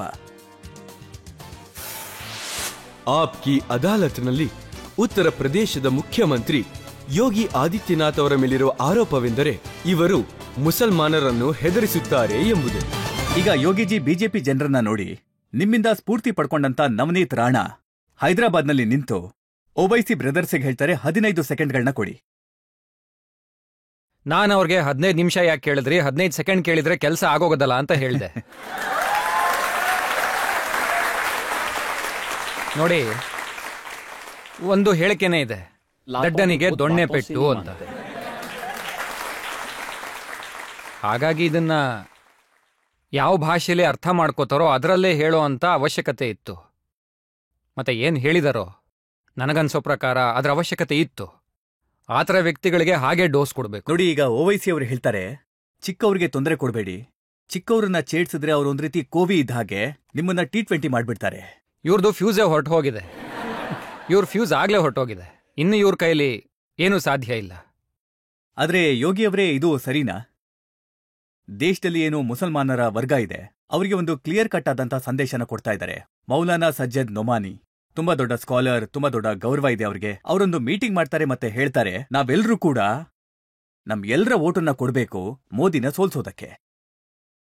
ನೋಡಿ, ಇದು ದೇಶದ ದೌರ್ಭಾಗ್ಯ ಅಂತ ಭಾವಿಸ್ತೀನಿ. ಮೋದಿಜಿಯವರು 10 ವರ್ಷದಲ್ಲಿ ಮುಖ ನೋಡ್ಕೊಂಡಲ್ಲ, ಜಾತಿ ಧರ್ಮ ಪಂಥ ಯಾವುದನ್ನೂ ಸಹ ನೋಡಿಲ್ಲ. ಅದರ ಆಧಾರದಲ್ಲಿ ಅಲ್ಲ, ಸಬ್ಕಾ ಸಾಥ್ ಸಬ್ಕಾ ವಿಕಾಸ್ ಅನ್ನೋ ಭಾವನೆಯಲ್ಲಿ ಎಲ್ಲರ ಬಡವರ ಕಲ್ಯಾಣ ಯೋಜನೆಗಳನ್ನ ರೂಪಿಸ್ಕೊಂಡು ಬಂದಿದ್ದಾರೆ. ಆದ್ರೆ ಈ ಕೆಲವು ಜನರು ಏನು ಧ್ರುವೀಕರಣ ಮಾಡಬೇಕು ಅಂತ ಹೊರಟಿದ್ದಾರೆ, ಮುಲ್ಲಾಗಳ ಮೂಲಕ, ಮೌಲ್ವಿಗಳ ಮೂಲಕ. ನನಗನ್ಸುತ್ತೆ ಅವರೆಲ್ಲ ಜೀವನ ಪೂರ್ತಿ ಲುಂಗಿ ಉಟ್ಕೊಂಡೇ ಓಡಾಡಬೇಕು ಅಂದ್ಕೊಂಡಿದ್ದಾರೆ ಅಂತ. ಅವ್ರಿಗೆ ಯಾರಿಗೂ ಅವರ ಜನಾಂಗದವರು APJ ಅಬ್ದುಲ್ ಕಲಾಂ ಆಗೋದು ಇಷ್ಟ ಇಲ್ಲ ಅಂತ ಅನ್ಸುತ್ತೆ. ಭಾರತವನ್ನ ಅವರು ಮುನ್ನಡೆಸುವಂತ ಸ್ಥಿತಿಗೆ ಬರಬೇಕು ಅಂತ. ಫರೂಕಾಬಾದ್ನಲ್ಲಿ ಕೇಳ್ಪಟ್ಟೆ ಸಲ್ಮಾನ್ ಖುರ್ಷಿ ಅವರ ಸೊಸೆ ಏನಿದ್ದಾರೆ ಮಾರಿ ಆಲಂ, ಅವ್ರು ಏನ್ ಹೇಳ್ತಾರೆ ಅಂತಂದ್ರೆ, ಬಹಳ ಬುದ್ಧಿವಂತಿಕೆಯಿಂದ ತುಂಬಾ ವಿಚಾರ ಮಾಡಿ ನೀವು ನಿಮ್ಮ ವೋಟನ್ನ ಜಿಹಾದ್ ಮಾಡಿ. ಜಿಹಾದ್ ಮಾಡಿ ಈ ವೋಟ್ನು ಸಹ ಅವರು ಜಿಹಾದ್ ಜೊತೆಗೆ ಜೋಡಿಸ್ಬೇಕು ಅಂದ್ಕೊಂಡ್ರೆ ಅವ್ರಿಗೆ ಆ ವೋಟಿಂದ ಸ್ವರ್ಗ ಅಂತೂ ಸಿಗೋದಿಲ್ಲ, ನರಕ ಅಂತೂ ಖಂಡಿತ ಸಿಗುತ್ತೆ. ಹಾಗೆ ನಾನು ಇನ್ನೊಂದು ಮಾತು ಹೇಳೋದಕ್ಕೆ ಇಷ್ಟಪಡ್ತೀನಿ. ನೋಡಿ, ಭಾರತೀಯ ಜನತಾ ಪಾರ್ಟಿಯ ವಿಚಾರ ಸ್ಪಷ್ಟವಾಗಿದೆ. ಭಾರತದ ಸಂವಿಧಾನ ಯಾವುದೇ ಪರಿಸ್ಥಿತಿಗಾಗಿ, ಯಾವುದೇ ವ್ಯಕ್ತಿಗಾಗಿ ಬಾಬಾ ಅಂಬೇಡ್ಕರ್ ಬರೆದಿರೋ ಸಂವಿಧಾನವನ್ನ ನಾವು ಬದಲಾಯಿಸೋದಿಲ್ಲ. ನೋಡಿ, ಇದು ಹೆದರುಕೊಳ್ಳುವಂತ ವಿಚಾರ ಅಲ್ಲ. ಯಾವಾಗ ಈ ರಿಪೋರ್ಟ್ PMO ಆಫೀಸಿಂದ ಬಂದಾಗ 65 ವರ್ಷಗಳ ಮೌಲ್ಯಮಾಪನ ಮಾಡಿದ್ದಾರೆ. ಹಿಂದೂಗಳು 7% ಕಡಿಮೆ ಆಗಿದ್ದಾರೆ, ಮುಸಲ್ಮಾನರು 44% ಜಾಸ್ತಿ ಆಗಿದ್ದಾರೆ. ಭಾರತದಲ್ಲಿ ಹಿಂದೂಗಳ ಸಂಖ್ಯೆ 8% ಕಡಿಮೆ ಆಗಿದೆ. ಹಾಗೆ ನೋಡ್ಕೊಂಡ್ರೆ ಮುಸಲ್ಮಾನರ ಸಂಖ್ಯೆ ಎಷ್ಟೋ ಪಟ್ಟು ಜಾಸ್ತಿ ಆಗಿದೆ. ಆದರೆ ಪಾಕಿಸ್ತಾನ ಮತ್ತು ಬಾಂಗ್ಲಾದೇಶದಲ್ಲಿ ತದ್ವಿರುದ್ಧವಾಗಿ ನಡೆದಿದೆ. ಅಂದ್ರೆ ಇಲ್ಲಿ ಅಲ್ಪಸಂಖ್ಯಾತರಾದ ಮುಸಲ್ಮಾನರು ವೇಗವಾಗಿ ಬೆಳೆದಿದ್ದಾರೆ. ಅವರ ಸಂಖ್ಯೆ 3ರಿಂದ 4 ಪಟ್ಟು ಹೆಚ್ಚಾಗಿದೆ. ಹಿಂದೂಗಳ ಸಂಖ್ಯೆ ಕಡಿಮೆ ಆಗಿದೆ. ಆದರೆ ಬಾಂಗ್ಲಾದೇಶ, ಪಾಕಿಸ್ತಾನದ ಸ್ಥಿತಿ ಏನಿದೆ? ಅಲ್ಲಿ ಹಿಂದೂಗಳ ಸಂಖ್ಯೆ ವೇಗವಾಗಿ ಕಡಿಮೆ ಆಗಿದೆ. 20-22% ಹಿಂದೂಗಳಿದ್ರು, ಇವತ್ತದು 7-8% ಇಳಿದಿದೆ. ಪಾಕಿಸ್ತಾನದಲ್ಲಿ ಬೆರಳೆಣಿಕೆಯಷ್ಟು ಉಳಿದಿದ್ದಾರೆ. ಮತ್ತೆ ಇದು ಶರಿಯತ್ ಪರ ವಕಾಲತ್ ಮಾಡ್ತಾರಲ್ಲ, ಈ ಮುಲ್ಲಾಗಳು ಮೌಲ್ವಿಗಳು ಎಲ್ಲಿ ತನಕ ಅದನ್ನ ನಡೆಸ್ತಾ ಇರ್ತಾರೋ ಅಲ್ಲಿ ತನಕ ಈ ದೇಶ ಪ್ರಗತಿ ಹೊಂದೋದಿಲ್ಲ. ಅದನ್ನ ನಾವು ತಡಿಲೇಬೇಕಾಗಿದೆ. ನೀವು ನೋಡ್ಬೋದು, ಆ ಒಂದು ಶೋಷಿತರ ಜನಾಂಗಕ್ಕೆ ಭಾರತೀಯ ಜನತಾ ಪಾರ್ಟಿಯ ಮೋದಿ ನೇತೃತ್ವದ ಈ ಸರ್ಕಾರ ಸಿಟಿಸನ್ಶಿಪ್ ಅಮೆಂಡ್ಮೆಂಟ್ ಆಕ್ಟ್ನ ತರುತ್ತೆ ಅಂದ್ರೆ ಮತ್ತೆ ಅದರಿಂದ ಭಾರತದ ಪ್ರಜೆಗಳಿಗೆ ಯಾವುದೇ ತೊಂದರೆ ಆಗೋದಿಲ್ಲ. ಪಾಕಿಸ್ತಾನ, ಬಾಂಗ್ಲಾದೇಶ, ಆಫ್ಘಾನಿಸ್ತಾನದಿಂದ ಶೋಷಿತ ಹಿಂದೂಗಳೇನಿದ್ದಾರೆ, ಬೌದ್ಧರು, ಜೈನರು, ಸಿಖ್ಖರು, ಕ್ರಿಶ್ಚಿಯನ್ನರು, ಪಾರ್ಸಿಗಳು, ಈ ಎಲ್ಲ ಶೋಷಿತ ಜನಾಂಗದವರು ಇವರು ಪಾಕಿಸ್ತಾನ, ಬಾಂಗ್ಲಾದೇಶ, ಆಫ್ಘಾನಿಸ್ತಾನದಲ್ಲಿ ಅಲ್ಪಸಂಖ್ಯಾತರಾಗಿದ್ದಾರೆ. ಅವರಿಗೆ ನಾಗರಿಕತೆ ಕೊಡೋದ್ರ ಪರ ವಕಾಲತ್ತು ಮಾಡುತ್ತೆ, ನಾಗರಿಕತೆ ಕೊಡ್ಲೇಬೇಕು ಅಂತ ಮಾತು ಸಹ ಕೊಟ್ಟಿದೆ. ಅದನ್ನ ಭಾರತದಲ್ಲಿ ಇವರು ವಿರೋಧ ಮಾಡ್ತಾರಲ್ಲ. ತಿಂಗಳುಗಟ್ಲೆ ರಸ್ತೆ ತಡೆ ಮಾಡ್ತಾರೆ, ತಿಂಗಳುಗಟ್ಲೆ ಚಳುವಳಿ ಮಾಡ್ತಾರೆ, ಆಸ್ತಿ ಪಾಸ್ತಿ ನಾಶ ಮಾಡ್ತಾರೆ, ಗಲಭೆ ಏಳ್ಸುವಂತ ಪ್ರಯತ್ನ ಮಾಡ್ತಾರೆ. ಈ ಮಾನಸಿಕತೆ ಏನ್ ಹೇಳುತ್ತೆ ಹೇಳಿ? ಈ ಮಾನಸಿಕತೆ ತೋರಿಸುತ್ತೆ ಇವರಿಗೆ ಮಾನವತೆ ಬಗ್ಗೆ ಅಲ್ಲ, ದೇಶದ ಬಗ್ಗೆನೂ ಅಲ್ಲ, ತಮ್ಮ ಧರ್ಮದ ಬಗ್ಗೆ ಹೆಚ್ಚು ಪ್ರೀತಿ ಇದೆ. ಮತ್ತೆ ಆ ಧರ್ಮವನ್ನ ದೇಶಕ್ಕಿಂತ ನೀವು ಯಾವಾಗ ಮೇಲೆ ಕೂರಿಸ್ತೀರಾ, ನಮ್ಮ ಹೊಸ ಭಾರತ ಅದನ್ನ ಯಾವತ್ತೂ ಸ್ವೀಕರಿಸಲ್ಲ. ನೋಡಿ, ರಾಹುಲ್ ಗಾಂಧಿಯವರು ವಿದೇಶಕ್ಕೆ ಹೋದಾಗ ಅಲ್ಲಿ ಏನು ಹೇಳ್ತಾರೆ ಅಂತಂದ್ರೆ, ಈ ಮೋದಿಯವರ ಸರ್ಕಾರ, ಯೋಗಿಯವರ ಸರ್ಕಾರ ಮುಸಲ್ಮಾನರ ಮೇಲೆ ದಬ್ಬಾಳಿಕೆ ಮಾಡ್ತಾ ಇದೆ. ಈ ಮಾತನ್ನ ಅವರು ವಿದೇಶದಲ್ಲಿ ಕೂತು ಮಾತಾಡ್ತಾರೆ. ಮತ್ತಲ್ಲಿ ಅಮೆರಿಕ ಮತ್ತೆ ಲಂಡನ್ನ ಪತ್ರಿಕೆಗಳು ಇದನ್ನ ವರದಿ ಮಾಡುತ್ತವೆ.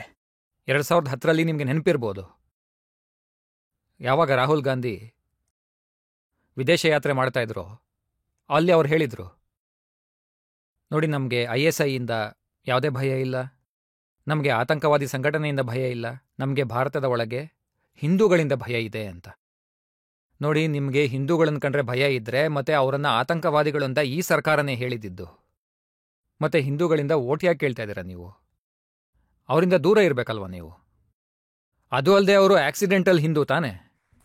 ಅವ್ರಿಗೆ ತಮ್ಮನ್ನ ತಾವು ಹಿಂದೂ ಅಂತ ಕರ್ಕೊಳ್ಳೋದಕ್ಕೂ ಮುಜುಗರ ಇರುವಾಗ, ಮತ್ತೆ ಹಿಂದೂಗಳನ್ನ ಆತಂಕವಾದಿ ಅಂತ ಕರೆಯುವಾಗ, ಮತ್ತೆ ಜಗತ್ತಿನೆಲ್ಲೆಡೆ ಹಿಂದೂಸ್ತಾನವನ್ನ, ಹಿಂದೂಗಳನ್ನ ಅವಮಾನ ಮಾಡುವಾಗ ಹಿಂದೂಗಳ ಓಟ್ ಯಾಕೆ ಬೇಕು ಇವ್ರಿಗೆ ಅಂತ ಜಾತಿಗಳ ಆಧಾರದ ಮೇಲೆ ಅದೇ ಹಿಂದೂಗಳನ್ನ ಹೊಡಿತಾರೆ ಇವರು.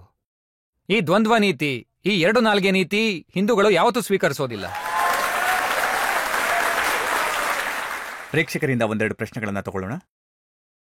ಮಾನ್ಯ ಮುಖ್ಯಮಂತ್ರಿಗಳೇ, ನನ್ನ ಪ್ರಶ್ನೆ ಏನು ಅಂದ್ರೆ, ಕೆಲವು ಜನ ದೇಶದೊಳಗೆ ಎತ್ಕೊಂಡು ಗಜ್ವಾ ಹಿಂದ್ ಬಗ್ಗೆ ಮಾತಾಡ್ತಾರೆ, ಮತ್ತೆ ಭಾರತನ ಕಬ್ಜೆ ಮಾಡ್ಕೊಳ್ಳೋದ್ರ ಬಗ್ಗೆನೂ ಮಾತಾಡ್ತಾರೆ. ಇದ್ರ ಬಗ್ಗೆ ಏನ್ ಹೇಳ್ತೀರಾ? ನೋಡಿ, ಅವ್ರು ಕಾಣ್ತಿರೋಂಥ ಕನಸೇನಿದೆ ಅದು ಈ ಭಾರತ ಇರೋ ತನಕ ನನಸಾಗೋದಿಲ್ಲ. ಇವತ್ತು ಇದನ್ನ ಪೆನ್ನಲ್ಲಿ ಬರೆದಿಟ್ಕೊಳ್ಳಿ. ಎಷ್ಟೋ ಪೀಳಿಗೆಗಳು ಬಂದು ಹೋಗುತ್ತವೆ, ಆದರೆ ಅವರ ಕನಸು ಮಾತ್ರ ನನಸಾಗೋದಿಲ್ಲ. ಮತ್ತೆ ಭಾರತ ತನ್ನ ಈ ಯಾತ್ರೆಯನ್ನ ಇದೇ ರೂಪದಲ್ಲಿ ಮಾಡ್ತಾ ಇನ್ನೂ ಎತ್ತರಕ್ಕೆ ಬೆಳೆಯುತ್ತೆ ಮತ್ತು ಮೋದಿಯವರ ನೇತೃತ್ವದಲ್ಲಿ ಜಗತ್ತಿನ ಅತಿ ದೊಡ್ಡ ಶಕ್ತಿಯಾಗಿ ಹೊರಹೊಮ್ಮುತ್ತೆ. ಇನ್ನೊಂದು ಪ್ರಶ್ನೆ ತಗೊಳ್ಳೋಣ. ನನ್ನ ಪ್ರಶ್ನೆ ಏನಂದ್ರೆ, ಈ ಎಲೆಕ್ಷನ್ನ ನಂತರ ಮೋದಿ ಸರ್ಕಾರ ಇಡೀ ದೇಶದಲ್ಲಿ ಯೂನಿಫಾರ್ಮ್ ಸಿವಿಲ್ ಕೋಡ್ನ ಜಾರಿಗೆ ತರತ್ತಾ? ಇದು ಖಂಡಿತ ಜಾರಿ ಆಗ್ಲೇಬೇಕು. ನೋಡಿ, ಇದು ನಮ್ಮ ಸಂಕಲ್ಪ ಪತ್ರದಲ್ಲಿ ಭಾರತೀಯ ಜನತಾ ಪಾರ್ಟಿ ಯಾವತ್ತೂ ಘೋಷಣಾ ಪತ್ರ ಹೊರಡಿಸೋದಿಲ್ಲ, ಸಂಕಲ್ಪ ಪತ್ರನ ಕೊಡ್ತೀವಿ. ಸಂಕಲ್ಪದ ಅರ್ಥ ತಡ ಆಗಬಾರ್ದು, ಯಾವುದೇ ರೀತಿಲಾದ್ರೂ ಅದು ಜಾರಿ ಆಗ್ಲೇಬೇಕು ಅಂತ. ಭಾರತೀಯ ಜನತಾ ಪಾರ್ಟಿಯ ಸರ್ಕಾರ ರಚನೆಯಾಗತ್ತೆ ಮತ್ತು ದೇಶದಲ್ಲಿ ಒಂದೇ ರೀತಿಯ ಕಾನೂನನ್ನ ನಾವು ಜಾರಿ ಮಾಡ್ತೀವಿ. ಮತ್ತೆ ನನ್ಗನ್ಸೋ ಪ್ರಕಾರ ಇಡೀ ದೇಶಕ್ಕೆ ಒಂದು ಸಮಾನ ನಾಗರಿಕ ಕಾನೂನಿಗಾಗಿ ಭಾರತೀಯ ಜನತಾ ಪಕ್ಷದ ಜೊತೆ ನಿಂತ್ಕೊಳ್ಳುವಂತ ಸಮಯ ಬಂದಿದೆ. ಮತ್ತೆ OIC ಅವರು ಹೇಳ್ತಾರೆ, ಇತ್ತೀಚೆಗೆ ಭಾರತೀಯ ಜನತಾ ಪಾರ್ಟಿ ನಮ್ಮ ರೂಮ್ಗೆ ಇಣುಕು ನೋಡೋ ಪ್ರಯತ್ನ ಮಾಡ್ತಾ ಇದೆ, ನಮ್ಮ ಮಕ್ಕಳನ್ನ ಎಣಿಸುವಂತ ಪ್ರಯತ್ನ ಮಾಡ್ತಾ ಇದ್ದಾರೆ. ಆದ್ರೆ ಜನಸಂಖ್ಯೆ ಕೂಡ ನಿಯಂತ್ರಣದಲ್ಲಿ ಇರಬೇಕು ಅಲ್ವಾ? ಅದನ್ನ ಹೇಗಂದ್ರೆ ಹಾಗೆ ಬೆಳೆಯೋದಕ್ಕೆ ಬಿಡೋದಿಲ್ಲ. ಇದು ಬರೀ ಜನಸಂಖ್ಯಾ ವಿಷಯ ಅಲ್ಲ. ನೋಡಿ, ಈಗ UCC ಬಂದಾಗ ಸರ್ಕಾರ ನಿರ್ಧಾರ ಮಾಡುತ್ತೆ ನಾವು ಏನ್ ತಿನ್ಬೇಕು ಮತ್ತೆ ಏನ್ ಮಾಡಬಾರ್ದು ಅನ್ನೋದನ್ನ. ತಿನ್ನೋದು ಉಡೋದ್ರ ಬಗ್ಗೆ ಅಲ್ಲ, ಅದ್ರಲ್ಲೇನು ಇರೋದಿಲ್ಲ. ಆದ್ರೆ ಕಾಂಗ್ರೆಸ್ನ ಘೋಷಣಾ ಪತ್ರನ ನೀವು ನೋಡಿರ್ಬೇಕು. ಅದರಲ್ಲಿ ಹಿಂದೂಗಳಿಗೆ ಎಷ್ಟು ಅವಮಾನ ಮಾಡಿದ್ದಾರೆ ಅಂದ್ರೆ ಅದರಲ್ಲಿ ಹೀಗೆ ಬರೆದಿದ್ದಾರೆ. ಕಾಂಗ್ರೆಸ್ ತನ್ನ ಘೋಷಣಾ ಪತ್ರದಲ್ಲಿ ಹೀಗೆ ಹೇಳುತ್ತೆ, ಅಲ್ಪಸಂಖ್ಯಾತರಿಗೆ ಅವರ ರುಚಿಗೆ ತಕ್ಕಂತೆ ತಿನ್ನುವಂತ ಸ್ವಾತಂತ್ರ್ಯವನ್ನ ನೀಡುತ್ತೆ ಅಂತ. ನಾನೊಂದು ಪ್ರಶ್ನೆ ಕೇಳಕ್ಕೆ ಇಷ್ಟಪಡ್ತೀನಿ. ಅಲ್ಪಸಂಖ್ಯಾತರು ಬಹುಸಂಖ್ಯಾತರ ಊಟ ತಿಂಡಿ ವಿಷಯದಲ್ಲಿ ಯಾವಾಗಿಂದ ಈ ರೀತಿ ಭೇದ ಭಾವ ಉಂಟಾಗಿದೆ ಅಂತ? ಅದರರ್ಥ ಏನು ಅಂದ್ರೆ ಗೋಮಾಂಸ. ಭಾರತದ ಸನಾತನ ಧರ್ಮ ಇದನ್ನ ಒಪ್ಪೋದಿಲ್ಲ. ಭಾರತದಲ್ಲಿ, ಉತ್ತರ ಪ್ರದೇಶದಲ್ಲಿ ಹಾಗೆ ಭಾರತದ ಇನ್ನಿತರ ರಾಜ್ಯಗಳಲ್ಲಿ ಗೋವು ರಕ್ಷಣೆಯ ಕಾನೂನು ಜಾರಿನಲ್ಲಿದೆ. ಆದರೆ ಇಷ್ಟೆಲ್ಲ ಇದ್ದಾಗಲೂ ಕೂಡ ಕಾಂಗ್ರೆಸ್ ಹೇಗೆ ತನ್ನ ಷಡ್ಯಂತ್ರವನ್ನ ರಚಿಸುತ್ತೆ ಅಂದ್ರೆ, ಹೇಗೆ ಅದು ಹಿಂದೂಗಳ ಭಾವನೆಗಳೊಂದಿಗೆ ಆಟವಾಡುತ್ತೆ ಅಂದ್ರೆ, ಇವತ್ತು ಕಾಂಗ್ರೆಸ್ ಅದೇ ಕೆಟ್ಟ ರಾಜಕೀಯವನ್ನ ಮಾಡ್ತಾ ಇದೆ. ಯಾಕೆಂದ್ರೆ ಇದು ಅವರ DNA-ನಲ್ಲೇ ಸೇರ್ಕೊಂಡಿದೆ. ಮತ್ತೆ ಅದನ್ನೇ ಇವರು ತಮ್ಮ ಘೋಷಣಾ ಪತ್ರದ ಮೂಲಕ ಕೂಡ ಭಾರತದ ಮೇಲೆ ಹೇರೋದಕ್ಕೆ ಬಯಸ್ತಾರೆ. ಆದ್ರೆ ಭಾರತೀಯರು ಇದನ್ನ ಯಾವುದೇ ಕಾರಣಕ್ಕೂ ಸ್ವೀಕಾರ ಮಾಡೋದಿಲ್ಲ. ಆದ್ರೆ ಜನ ಹೇಳ್ತಾರೆ, ನೀವು UP-ನಲ್ಲಿ ಬದಲಾಯಿಸ್ಬಿಟ್ಟಿದ್ದೀರಾ, ಮತ್ತೆ ಕರ್ಮಚಾರಿಗಳ ಮೇಲೆ ಈಗ ಹೂವಿನ ಸುರಿಮಳೆ ಆಗತ್ತೆ, ಅವರ ಪಾದಗಳಿಗೆ ಮಸಾಜ್ ಮಾಡ್ಲಾಗತ್ತೆ, ಮತ್ತೆ OWC ಸಾಹೇಬ್ರು ಹೇಳ್ತಾರೆ ನಮ್ಮ ಕಾಲುಗಳಿಗೆ ಕೋಲಿಂದ ಹೊಡಿತಿದ್ದಾರೆ. ನೋಡಿ, ಅವರು ದಂಗೆ ಮಾಡ್ತಾರೆ ಅಂದ್ರೆ ಕಾನೂನಿರೋದು ಅದಕ್ಕೆ ಅಲ್ವಾ? ನೋಡಿ, ಅಸ್ತಿತ್ವಕ್ಕೆ ಗೌರವ ಕೊಡಲೇಬೇಕು. ನೋಡಿ, ಕಳೆದ 7 ವರ್ಷಗಳಲ್ಲಿ UP-ನಲ್ಲಿ ಯಾವುದೇ ದಂಗೆ ನಡೆದಿಲ್ಲ, ಯಾವುದೇ ಕರ್ಫ್ಯೂ ನಡೆದಿಲ್ಲ. ಕರ್ಫ್ಯೂ ನಡೆದಿಲ್ಲ ಅಂತ ಅಂದಮೇಲೆ ಜನಕ್ಕೂ ಇಷ್ಟ ಆಗಿದೆ ಅಂತ ಅಲ್ವಾ? ಮತ್ತೆ ಜನರ ಈ ನಿರ್ಧಾರವನ್ನು ನಾವು ಸ್ವಾಗತಿಸಲೇಬೇಕು. ಜನಕ್ಕೆ ಇಷ್ಟ ಆಗಿದೆ ಅಂದಮೇಲೆ ಪುಷ್ಪವೃಷ್ಟಿ ಕೂಡ ಆಗತ್ತೆ. ಪುಷ್ಪವೃಷ್ಟಿಯಿಂದ ನೋಡಿ 2 ಕೆಲಸಗಳು ನಡೆಯುತ್ತೆ. ಒಂದು, ಹೆಲಿಕಾಪ್ಟರಿಂದ ಎಲ್ಲರ ಮೇಲೂ ಕಣ್ಣಿಡ್ತೀವಿ, ತಪ್ಪು ನಡೀದೇ ಇರೋ ಹಾಗೆ. ಎರಡನೇದು, ಪುಷ್ಪವೃಷ್ಟಿ ಮಾಡಿ ನನಗೆ ಗೊತ್ತಿಲ್ಲ ಯಾವುದೋ ರೂಪದಲ್ಲಿ ಭಗವಂತ ಶಿವ ನಿಂತಿರ್ಬೋದು. ಹಾಗಾಗಿ ನಮ್ಮ ಪುಷ್ಪವೃಷ್ಟಿಯಲ್ಲಿ ಹಾಕಿರೋಂಥ ಹೂವ ಅವರ ಪಾದಗಳಿಗೆ ತಲುಪಿದ್ರೆ ನಮ್ಮ ಜನ್ಮ ಜೀವನ ಎರಡೂ ಸಾರ್ಥಕ ಆಗುತ್ತಲ್ವಾ?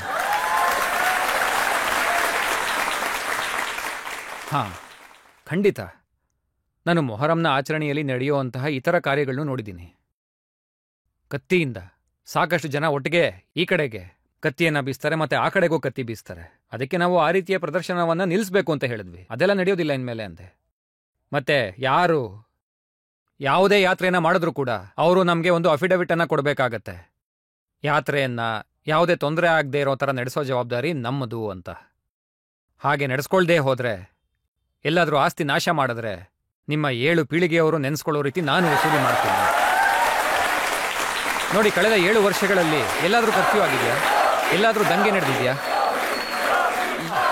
ಇದು ರಾಜ್ಯವನ್ನ ನಡೆಸಬೇಕಾಗಿರುವಂಥ ರೀತಿ. ಇದನ್ನ ಯಾವುದೇ ಭೇದ ಭಾವ ಇಲ್ಲದೆ ನಾವು ಮಾಡ್ತೀವಿ. ಶಾಂತಿಪೂರ್ವಕವಾಗಿ ಯಾರು ಸಭೆ ನಡೆಸ್ತಾರೋ ಅವ್ರಿಗೆ ಎಲ್ಲ ರೀತಿಯ ರಕ್ಷಣೆಯನ್ನ ನಾವು ಕೊಡ್ತೀವಿ. ಆದ್ರೆ ರಸ್ತೆಯಲ್ಲಿ ನಮಾಜ್ ಮಾಡೋದಕ್ಕೆ ಅವಕಾಶ ಕೊಡೋದಿಲ್ಲ.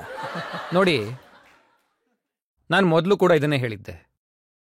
ನೋಡಿ, ರಸ್ತೆಯಲ್ಲಿ ನೀವು ನಮಾಜ್ ಓದ್ತೀರಾ ಅಂದ್ರೆ ಹನುಮಾನ್ ಚಾಲೀಸ ಓದೋದು ನನ್ನ ಕೈಲಿ ನಿಲ್ಸೋಕ್ಕಾಗಲ್ಲ ಅಂತ.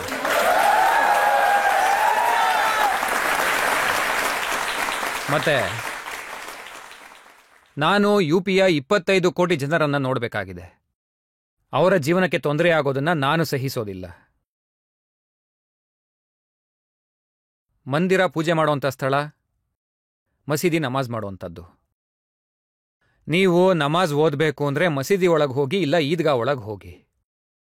ಜಾಸ್ತಿ ಜನ ಸೇರ್ತಾ ಇದ್ರೆ 2 ಶಿಫ್ಟಲ್ಲಿ ಮಾಡಿ, 3 ಶಿಫ್ಟಲ್ಲಿ ಮಾಡ್ಕೊಳ್ಳಿ. ಆದರೆ ರೋಡಲ್ಲಿ ಮಾಡೋ ಹಾಗಿಲ್ಲ. ಮತ್ತೆ ರಸ್ತೆಯಲ್ಲಿ ನನಗಿವತ್ತು ಖುಷಿ ಆಗುತ್ತೆ, UPಯಲ್ಲಿ ಇವತ್ತು ರಸ್ತೆನಲ್ಲಿ ನಮಾಜ್ನ ಓದೋದಿಲ್ಲ. ಮಸೀದಿ ಒಳಗೆ ಅವರ ಧರ್ಮ ಕೇಂದ್ರಗಳಲ್ಲಿ ಅದನ್ನು ಓದಲಾಗುತ್ತೆ. ಶಾಂತಿಪೂರ್ಣ ರೀತಿಯಲ್ಲಿ ವಯಸ್ಸಾದವರು, ಮಕ್ಕಳು, ನಮ್ಮ ವಿದ್ಯಾರ್ಥಿಗಳು ಕೂಡ ಎಲ್ಲರೂ ಈಗ ಆರಾಮಾಗಿ ತಮ್ಮ ಪರೀಕ್ಷೆಗೆ ತಯಾರಿನ ಮಾಡ್ಕೋತಾ ಇದ್ದಾರೆ. ವಯಸ್ಸಾದವರು ಮನೆಯಲ್ಲಿ ಆರಾಮಾಗಿರ್ತಾರೆ, ಚಿಕ್ಕ ಚಿಕ್ಕ ಮಕ್ಕಳು ಕೂಡ ಮನೆಯಲ್ಲಿ ಆರಾಮಾಗಿರೋಕೆ ಶುರು ಮಾಡಿದ್ದಾರೆ. ಮುಂಚೆ ಎಷ್ಟು ಗಲಾಟೆ ಆಗ್ತಾ ಇತ್ತು ಅಂದ್ರೆ ವಯಸ್ಸಾದವರು, ಮಕ್ಕಳು ಎಲ್ರಿಗೂ ತೊಂದರೆ ಆಗ್ತಾ ಇತ್ತು. ಪರೀಕ್ಷೆ ಸಮಯದಲ್ಲಿ ವಿದ್ಯಾರ್ಥಿಗಳು ಇನ್ನೇನು ಓದಬೇಕು ಅಂತ ಶುರು ಮಾಡುವಾಗ ಎಲ್ಲಿಂದನೋ ಧ್ವನಿ ಕೇಳಿ ಬರ್ತಾ ಇತ್ತು. ಅವ್ರ ಕೈಲಿ ಓದಕ್ಕಾಗ್ತಿರ್ಲಿಲ್ಲ, ಅವ್ರ ಗಮನನೇ ಬೇರೆ ಕಡೆ ಹರಿತಿತ್ತು. ಇವತ್ತು ಅದೆಲ್ಲ ಸಮಸ್ಯೆ ಇಲ್ಲ. ಎಷ್ಟು ಶಾಂತಿ, ಎಷ್ಟು ಪೀಸ್ಫುಲ್ ಆಗಿದೆ ಅಂದ್ರೆ ಎಲ್ಲೂ ಕೂಡ ತೊಂದರೆ ಆಗ್ತಿಲ್ಲ. ಒಳ್ಳೆ ರೀತಿಯಲ್ಲೇ ಎಲ್ಲ ಕಾರ್ಯಕ್ರಮಗಳು ನಡೀತಾ ಇದೆ. ಮತ್ತೆ ಇದು ಎಲ್ರಿಗೂ ಕೂಡ ಅನ್ವಯಿಸುತ್ತೆ. ದೊಡ್ಡ ದೊಡ್ಡ ಸಮಾರಂಭ ನಡೀತಿದೆ.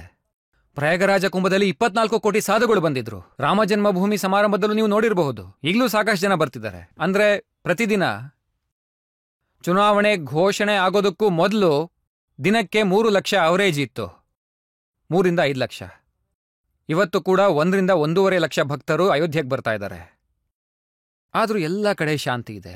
ಎಲ್ಲರೂ ಶ್ರದ್ಧಾಪೂರ್ವಕವಾಗಿ ಪೂಜೆ ಮಾಡ್ತಾರೆ, ಬಂದು ಹೋಗ್ತಾರೆ, ದರ್ಶನ ಮಾಡ್ತಾರೆ, ಅಯೋಧ್ಯೆ ನೋಡಿ ಖುಷಿ ಆಗ್ತಾರೆ. ಎಲ್ಲರೂ ಎಷ್ಟು ಭಾವುಕರಾಗ್ತಾರೆ.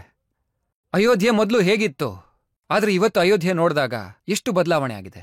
ಅಯೋಧ್ಯೆಯಲ್ಲಿ 4 ಲೇನ್, ಅಯೋಧ್ಯೆಯಲ್ಲಿ 6 ಲೇನ್, ಅಯೋಧ್ಯೆಯಲ್ಲಿ ಇಂಟರ್ನ್ಯಾಷನಲ್ ಏರ್ಪೋರ್ಟ್, ಮತ್ತೆ ಏರ್ಪೋರ್ಟ್ ಕೂಡ ಮಹರ್ಷಿ ವಾಲ್ಮೀಕಿ ಅವರ ಹೆಸರಲ್ಲಿ. ಇದು ಭೋಜನಾಲಯ ಇದೆ, ಅದು ಶಬರಿ ಅವರ ಹೆಸರಲ್ಲಿ.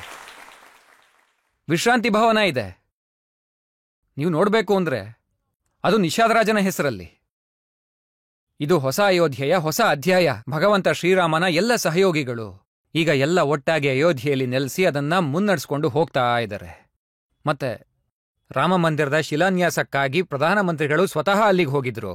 ಮತ್ತೆ ಪ್ರಾಣ ಪ್ರತಿಷ್ಠಾಪನೆಯ ಸಮಯದಲ್ಲಿ 11 ದಿನಗಳ ಅನುಷ್ಠಾನದ ನಂತರ ಮತ್ತೆ ರಾಮನಿಗೆ ಸಂಬಂಧಪಟ್ಟ ಎಲ್ಲಾ ಸ್ಥಳಗಳಿಗೂ ಸ್ವತಃ ಹೋಗಿ ಅಲ್ಲಿಂದ ರಾಮ ಮಂದಿರಕ್ಕೆ ಬಂದು ಪ್ರಾಣ ಪ್ರತಿಷ್ಠಾಪನೆ ಮಾಡಿ ಅವ್ರು ಹೇಳ್ತಾರೆ, ರಾಮ ಇಡೀ ರಾಷ್ಟ್ರಕ್ಕೆ ಸಂಬಂಧಪಟ್ಟವನು ಅಂತ.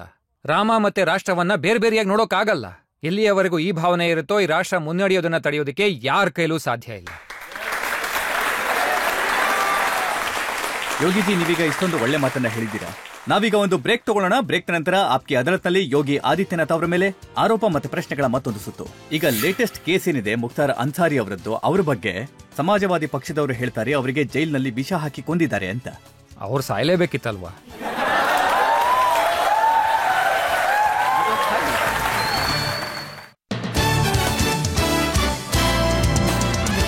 Welcome back. ಆಪ್ಕಿ ಅದಾಲತ್ನಲ್ಲಿ ಇವತ್ತಿನ ನಮ್ಮ ಅತಿಥಿ ಉತ್ತರ ಪ್ರದೇಶದ ಮುಖ್ಯಮಂತ್ರಿ ಯೋಗಿ ಆದಿತ್ಯನಾಥ್.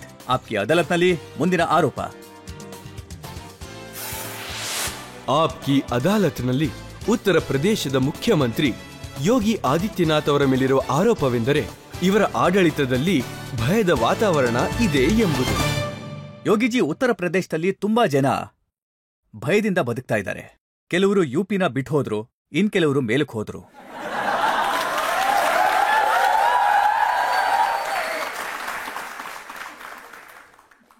ಭಯ ಇಲ್ಲದೆ ಇದ್ರೆ ಪ್ರೀತಿ ಇರೋದಿಲ್ಲ.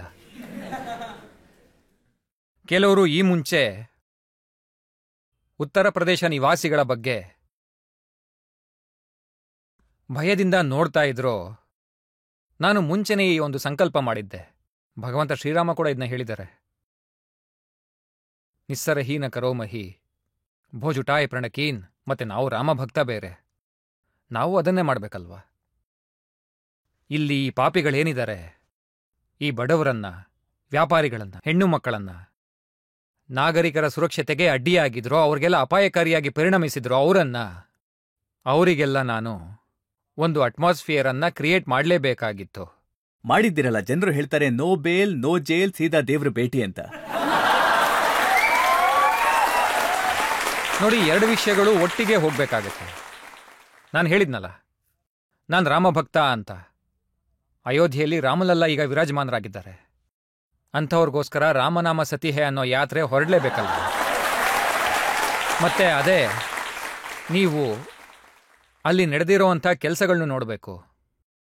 ಸಮಾಜವಾದಿ ಪಾರ್ಟಿ ಮತ್ತೆ ಕಾಂಗ್ರೆಸ್ ಯಾವ ಮಾಫಿಯಾ ಮತ್ತೆ ಅಪರಾಧಿಗಳನ್ನ ಇಷ್ಟು ವರ್ಷ ಬೆಳೆಸ್ಕೊಂಡು ಬಂದಿದ್ರೋ, ಇವರು ಅಧಿಕಾರದಲ್ಲಿದ್ದಾಗ ಆ ಸಮಯದಲ್ಲಿ ಏನವರೆಲ್ಲ ರಾಜರಂತೆ ಮೆರಿತಾ ಇದ್ರು, ಎಲ್ಲ ಪ್ರೋಟೋಕಾಲ್ ಸಹ ನಿಂತು ಹೋಗ್ತಾ ಇತ್ತು. ಮತ್ತೆ ಎಲ್ಲರಿಗಿಂತ ಮೊದಲು ಮಾಫಿಯಾ ಅವರು ಹೊರಡ್ತಾ ಇದ್ರು. ಆದರೆ ಇವತ್ತಿನ ಪರಿಸ್ಥಿತಿ ಹೇಗಿದೆ? ನಾನು ನೋಡಿದೆ, ಅದರಲ್ಲಿ ಒಬ್ಬ ಮಾಫಿಯಾನ ಪೊಲೀಸರು ಯಾವಾಗ ಎಳ್ಕೊಂಬರ್ತಾ ಇದ್ರು ಅವರ ಪ್ಯಾಂಟ್ ಕೂಡ ಒದ್ದೆ ಆಗಿತ್ತು. ಪ್ಯಾಂಟ್ ಒದ್ದೆ ಆಗೋಗಿತ್ತು. ಒಬ್ಬ ಮಾಫಿಯಾ ದಿನ ಅರ್ಚ್ಕೋತಾ ಇದ್ದ, ನನ್ನ ಜೀವಕ್ಕೆ ತೊಂದರೆ ಇದೆ ಅಂತ. ನಾನು ಅವ್ರಿಗೆ ಹೇಳ್ದೆ, ನಿಮ್ಮಿಂದ ಎಷ್ಟು ಜನರ ಜೀವನಕ್ಕೆ ಭಯ ಆಗಿತ್ತು, ಮೊದಲು ಅದನ್ನು ಯೋಚನೆ ಮಾಡಿ ಅಂತ. ನೋಡಿ, ಈ ತರ ತುಂಬಾ ಈಗ ಲೇಟೆಸ್ಟ್ ಕೇಸ್ ಏನಿದೆ ಮುಖ್ತಾರ್ ಅನ್ಸಾರಿ ಅವರದ್ದು, ಅವ್ರ ಬಗ್ಗೆ ಸಮಾಜವಾದಿ ಪಕ್ಷದವರು ಹೇಳ್ತಾರೆ ಅವರಿಗೆ ಜೈಲಿನಲ್ಲಿ ವಿಷ ಹಾಕಿ ಕೊಂದಿದ್ದಾರೆ ಅಂತ. ಅಲ್ಲ, ಅವ್ರು ಸಾಯಲೇಬೇಕಿತ್ತಲ್ವಾ?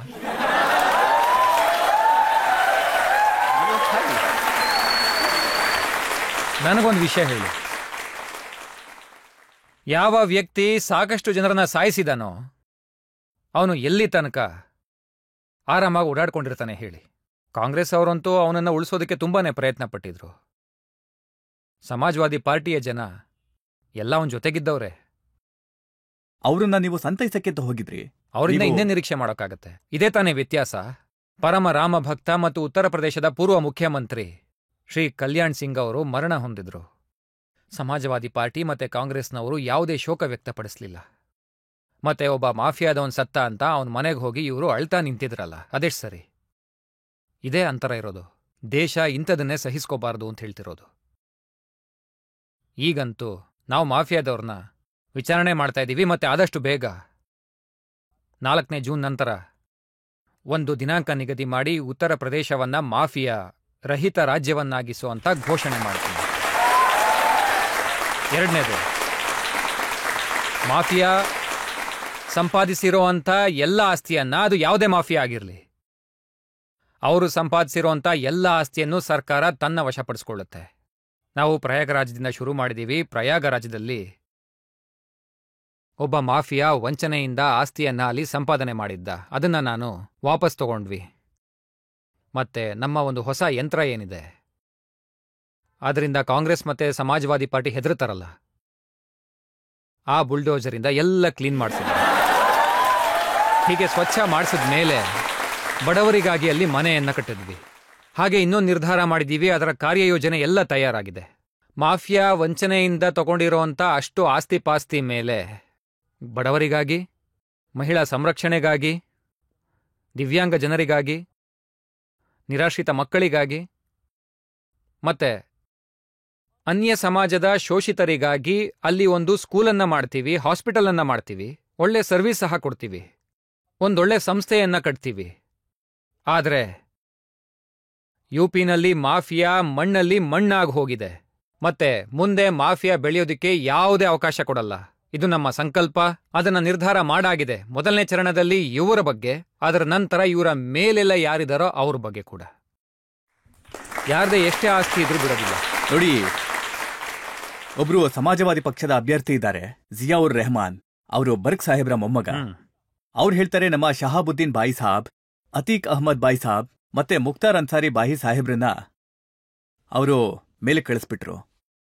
ಮತ್ತೆ ಹೇಳ್ತಾರೆ, ನಿಮ್ಮೆಲ್ರಿಗೂ ಮಾತು ಕೊಡ್ತೀನಿ, ಅವರ ಬಲಿದಾನ ವೇಸ್ಟ್ ಆಗ್ಬಾರ್ದು ಅಂತ. ನೋಡಿ, ಮೇಲ್ ಹೋಗಿದಾರಾ ಇಲ್ಲ ಕೆಳಗೆ ಹೋಗಿದಾರ ಅದನ್ನ ನಾನು ಹೇಳೋದಿಕ್ಕಾಗಲ್ಲ.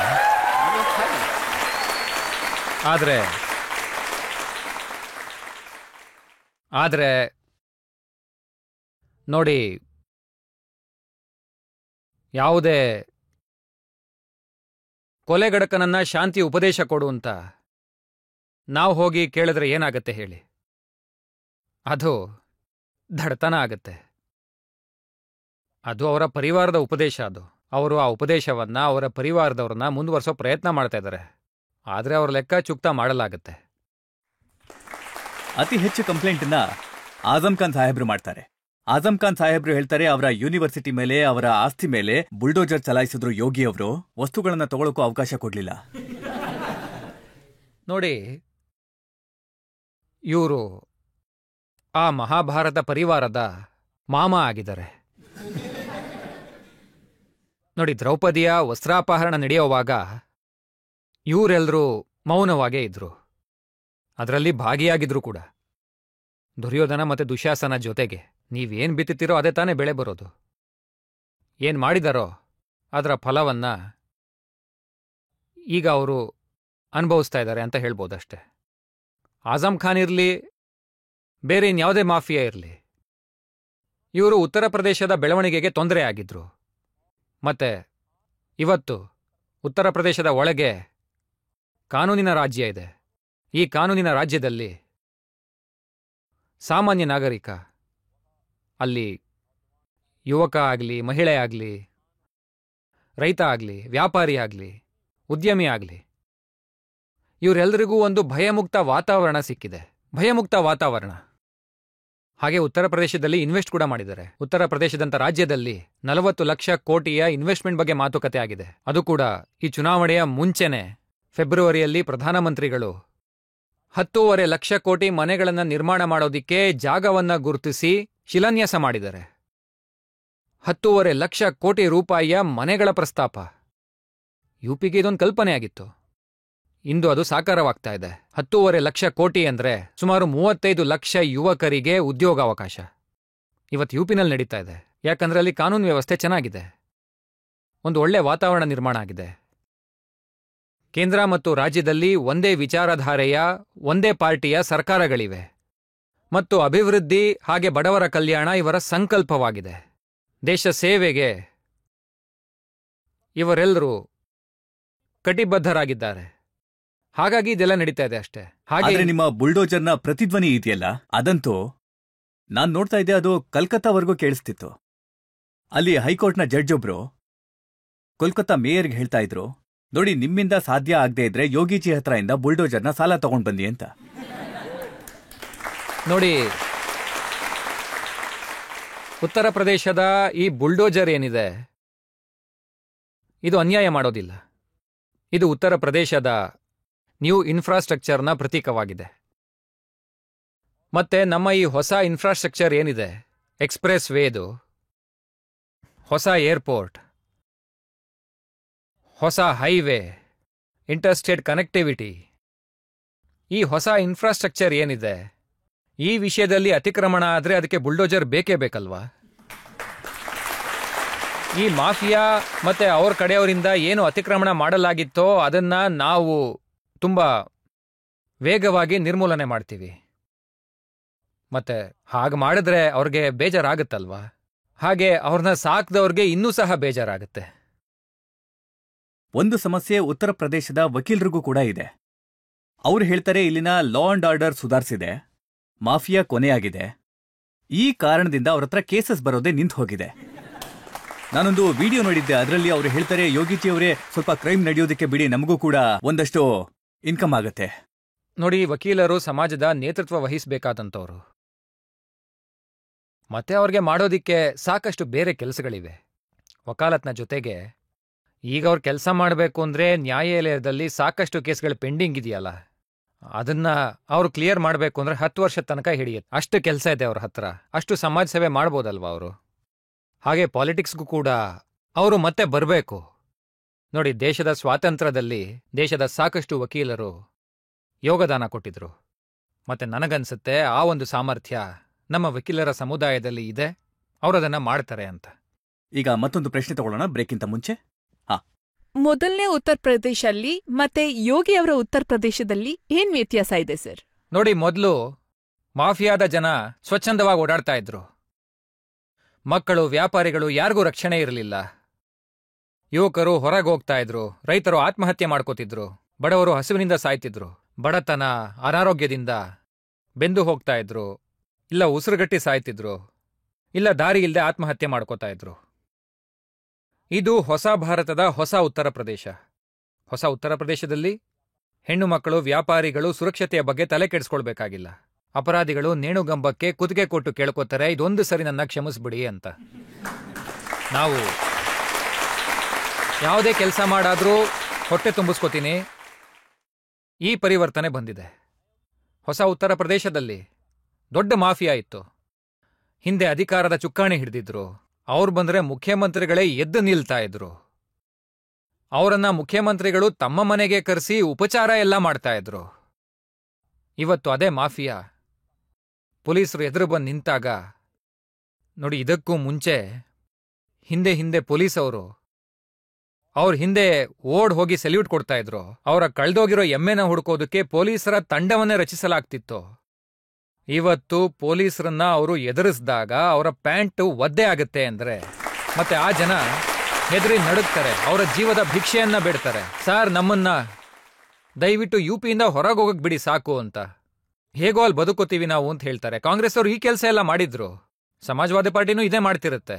ಒಂದು ಭಯಮುಕ್ತ ವಾತಾವರಣ ನಿರ್ಮಾಣ ಆಗಿದೆ. ಯುಪಿಯಲ್ಲಿ ಸಾಕಷ್ಟು ಪ್ರಗತಿ ಆಗ್ತಾ ಇದೆ. ಯಾವುದೇ ಭೇದ ಭಾವ ಇಲ್ಲದೆ ಎಲ್ಲ ಯೋಜನೆಗಳನ್ನು ಜಾರಿಗೆ ತರಲಾಗ್ತಾ ಇದೆ. ಎಲ್ಲ ಸಮಾರಂಭಗಳು ಶಾಂತಿಪೂರ್ವಕವಾಗಿ ಅಲ್ಲಿ ನಡೀತಾ ಇದೆ. ಮತ್ತೆ ಉತ್ತರ ಪ್ರದೇಶ ಸಾಕಷ್ಟು ಹಿಂದೆ ಉಳಿದಿತ್ತು.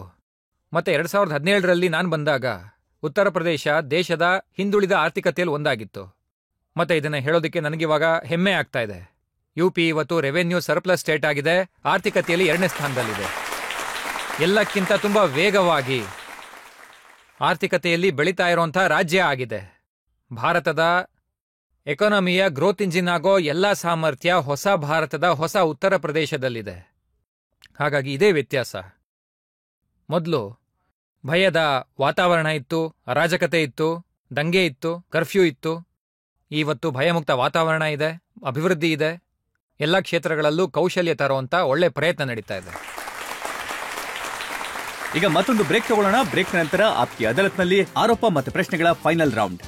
ಜೈಲಿಂದ ಬೇಲ್ ತಗೊಂಡು ಹೊರಗೆ ಬಂದ್ಮೇಲೆ ಅರವಿಂದ ಕೇಜ್ರಿವಾಲ್ ಅವರು ಎಷ್ಟು ಆಕ್ಟಿವ್ ಆಗಿರೋಕ್ ಸಾಧ್ಯ? ಮೊದಲು ಅವರು ಶುಗರ್ನ ಕಂಟ್ರೋಲ್ ಮಾಡಿಕೊಳ್ಳಿ.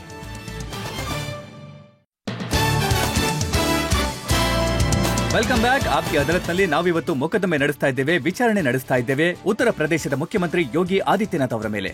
ಆಪ್ಕಿ ಅದಾಲತ್ನಲ್ಲಿ ಮುಂದಿನ ಆರೋಪ.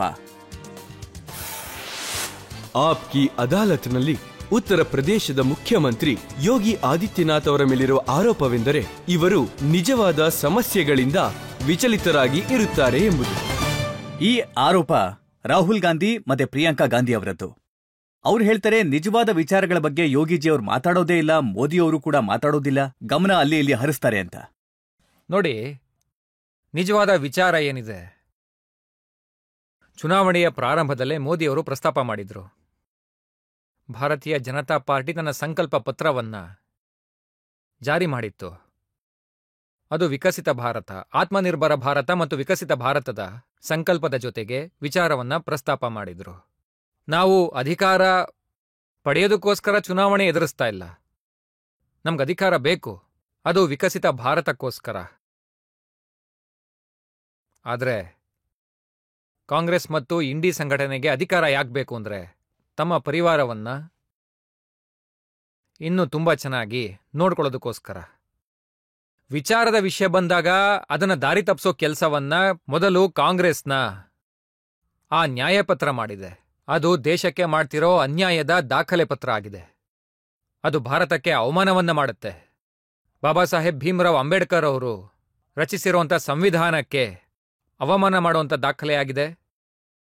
ಭಾರತವನ್ನ ಇಬ್ಬಾಗಿಸುವಂಥ ಅಂಶ ಇರುವಂಥ ದಾಖಲೆಯಾಗಿದೆ. ಭಾರತವನ್ನ ತಾಲಿಬಾನೀಕರಣ ಮಾಡುವಂಥ ದಾಖಲೆಯಾಗಿದೆ.